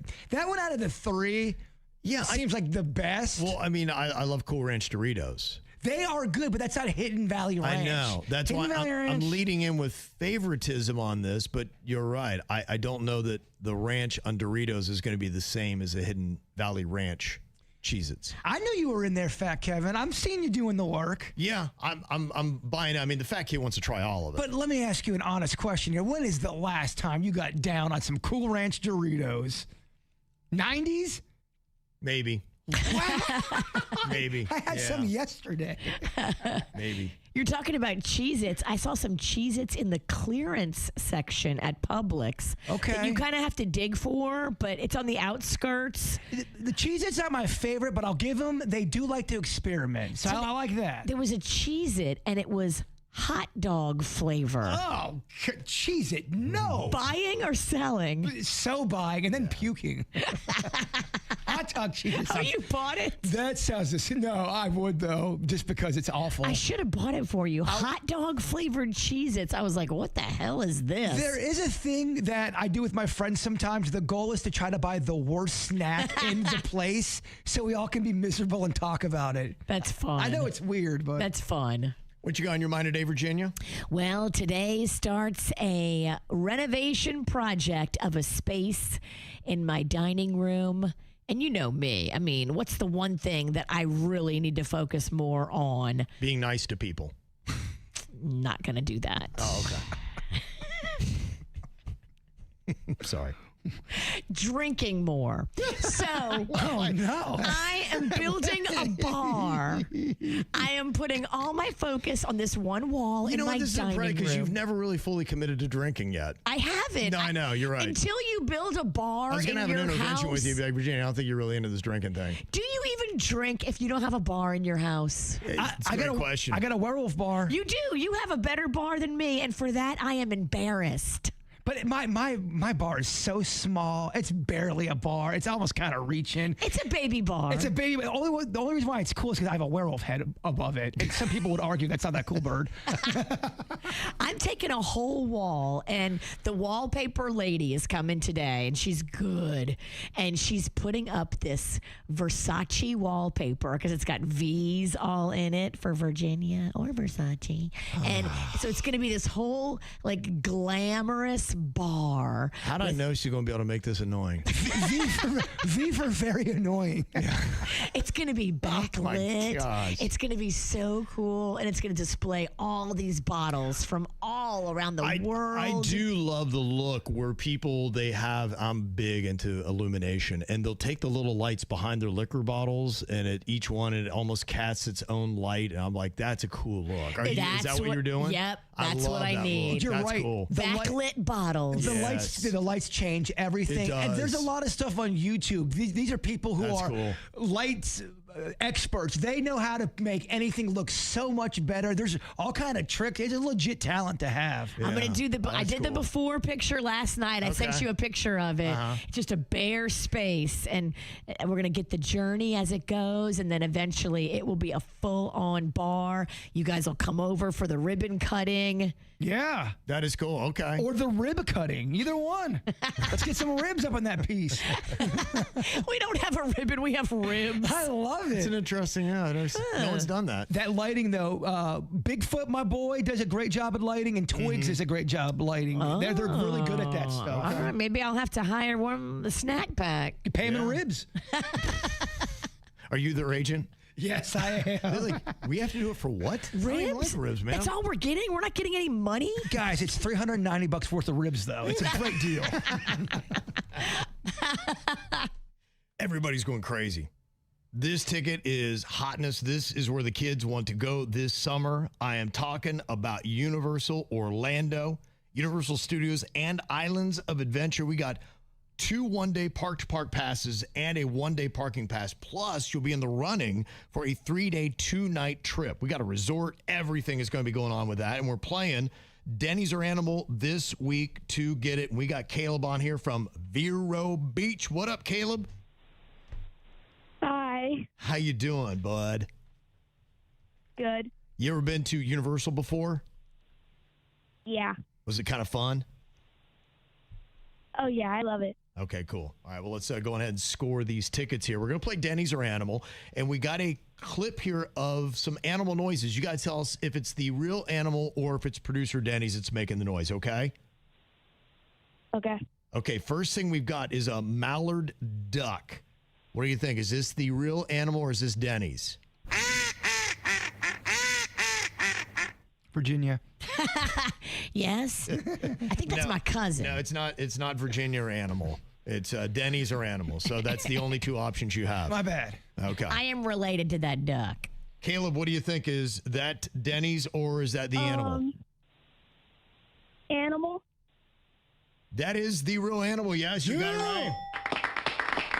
That is really a mallard duck or Virginia.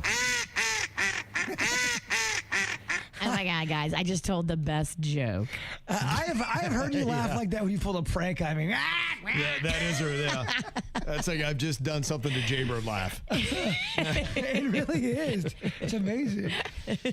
Okay, here we have got a clip of an armadillo that's defending its territory. Is this Denny's or Animal, Caleb?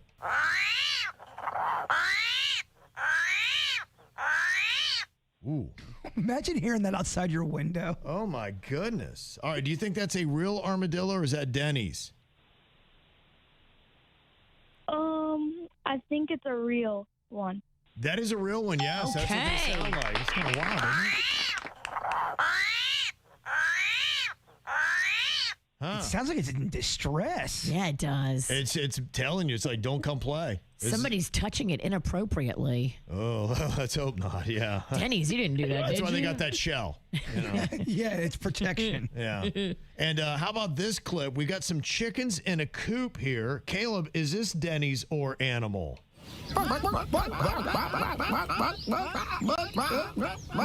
Very busy coop there. What do you think about that one, Caleb?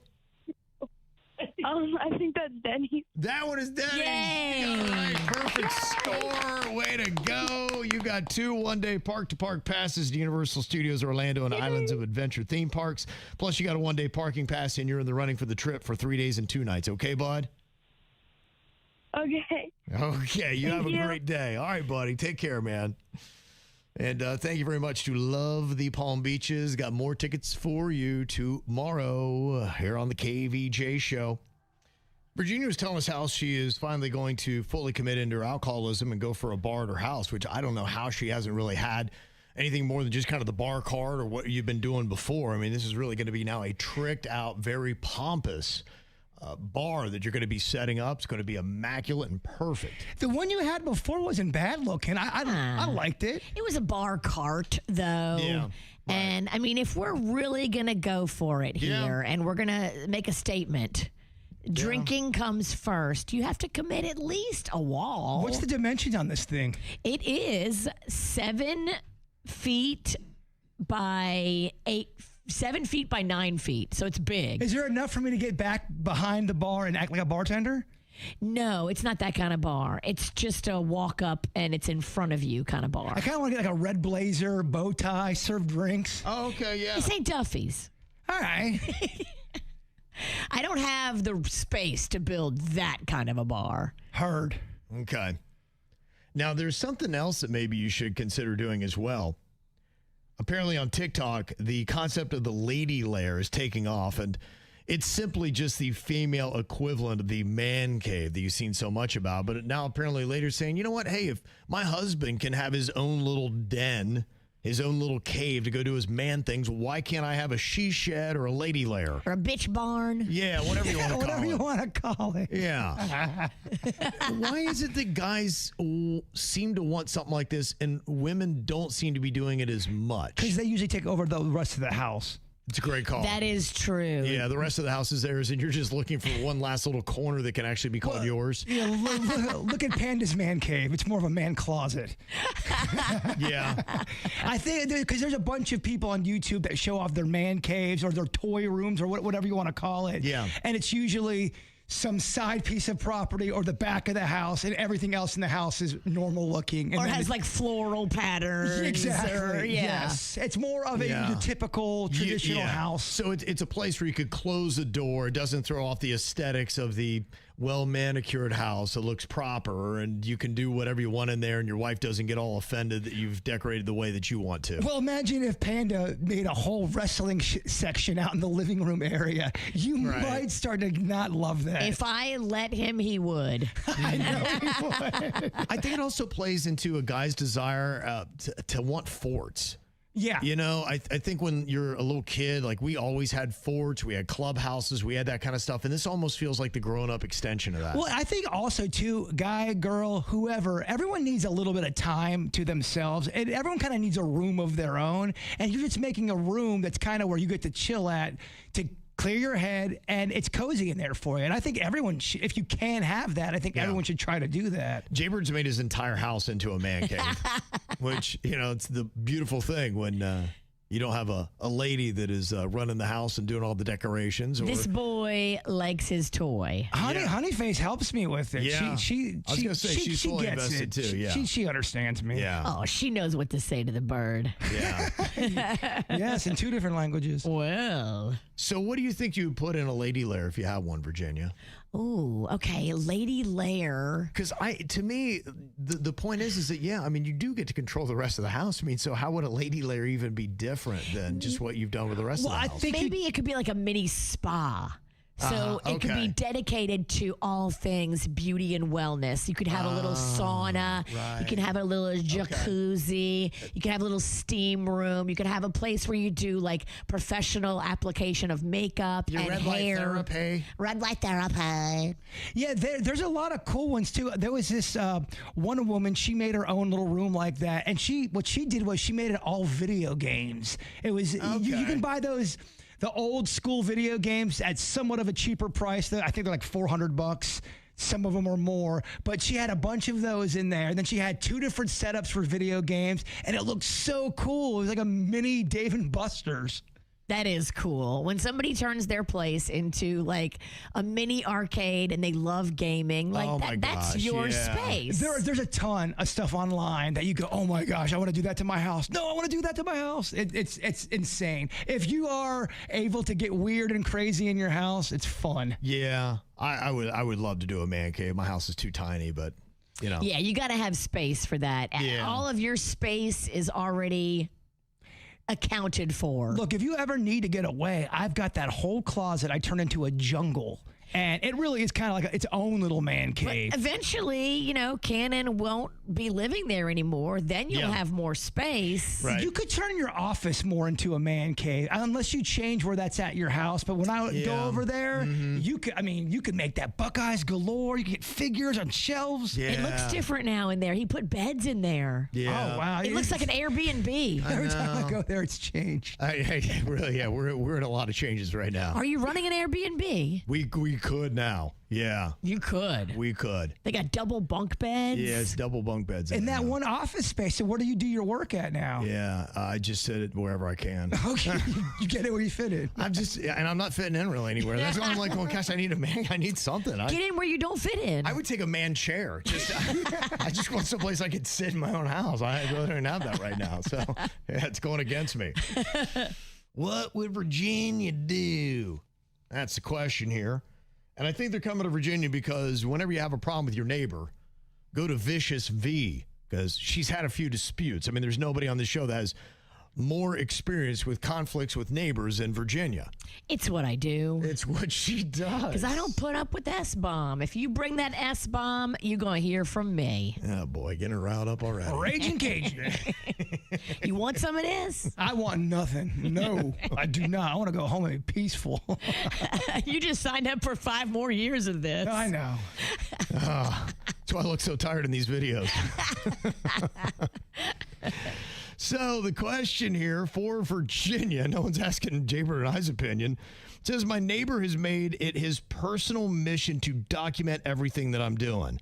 We're talking photos of my trash cans being an inch over the property line, videos of my dog looking in his direction, a running log that he's apparently now submitting to the homeowners association every time my garage door is open after 9 p.m., which is in the bylaws. What a busybody douche. Is that a real thing in bylaws too? You can open your garage past 9? That's insanity if that's in your bylaws. What an overreach. Mm-hmm. Yeah, some places. What if I have an issue and I have to go in or out of my garage after 9? I think it's leaving it open. Yeah, some places depend upon how finicky they are. That's what's weird. What if you're cleaning your car? Yeah. What if you're loading your car with stuff? Like, get out of here with that. And the way some of these things are written, yeah, if you do have somebody that's a nitpicker, and I think we probably had that. I guess what happened 2 years ago, he backed into the guy's mailbox, which you also know something about. I have backed into a mailbox just last month. And they had a big dispute about paying for it and stuff like that. And so went through the whole thing, and it was a big fight. He took care of it and whatnot. He said, but, the terms have been terrible now. And you can tell that this neighbor is trying to drive him out of the house by HOA violations, because I guess maybe they can put a lien on your house or something like that if you get enough things that are... That is true. If they put enough violations on your record. Yeah, so I guess this guy's verbalized that it's his personal vendetta to try to get this person driven out by being pain in the behind. And so he's just like, how do I handle this? Last week he even showed up to an HOA meeting with a PowerPoint. I'm not kidding you, an actual PowerPoint all about me. And he was breaking down all of the offenses that I've had. Every nitpicky little thing. Well, if we're talking about your garbage can was a couple inches over the property line and he documented that and brought it to the HOA, did the HOA laugh or did it take it seriously? Look, with my experience with HOAs, they would probably go, okay, thank you for letting us know. 2 inches over the line, let's get them. He was given a warning. Oh, there are some HOAs that will give a warning for pretty much blinking on a sunny day. I would start videoing the neighbor and having fun at his expense on social media about what he's doing and just how ridiculous it is that we're talking about 2 inches over the property line, the garbage can, and he turns you into the HOA for that. Like, make him look like an idiot, shame him. Yeah, I mean, this is a tough thing. I have seen these kind of neighbor wars going down, and at some point, it goes from them doing what they're doing to harassment. I don't know when you get police involved or what you can even do, and they'd probably be like, look, we're not going to, this is grade It's so school stupid stuff. that, the police would have to be involved. Right. So what do you want us to do about it? I mean, I think all you can do is really just try to avoid them and just know what all the little bylaws are and mind your business. Document him when he's documenting you and then have some laughs at his expense. Mm-hmm. Maybe you can embarrass him on social media into stopping what he's doing. Yeah. But other than that, I mean, Kevin's right. You got to watch your P's and Q's because you have a douchebag and he's all up in your grill. Well, start making reports about him, too. start going to HOA and go, well, this guy's harassing me. Yeah, just to make sure. And now he has to make sure that he's doing everything right as well. Exactly. Document everything. Let him slip up. These snakes, they slip up eventually. Now you're in a petty off. I know. It's exhausting. It is. I know. But you also can't let him run you out of your house because that's what he's trying to do. You have to fight back on some level and show him you're not a little bitch. There are times where you do have to kind of stand up for yourself. Yeah. If something's unjust like that and they're trying to drive you out of your own home. Social media is a great place to embarrass people that are like him because they love to make a fool of a moron on social media. And social media loves HOA battles. Next door does. I've seen them. Boy, it's crazy. It's a wild, wild west on that thing now. It's weird, some of this stuff. They'll start off, my name is Monica, and I live at blah, blah, blah, and this is why I don't like this SOB. I'm like, wow, address and everything, huh? Yeah.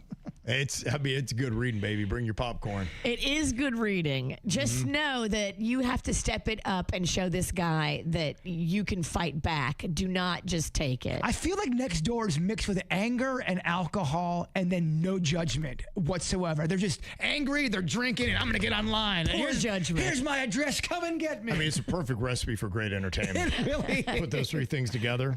Yep.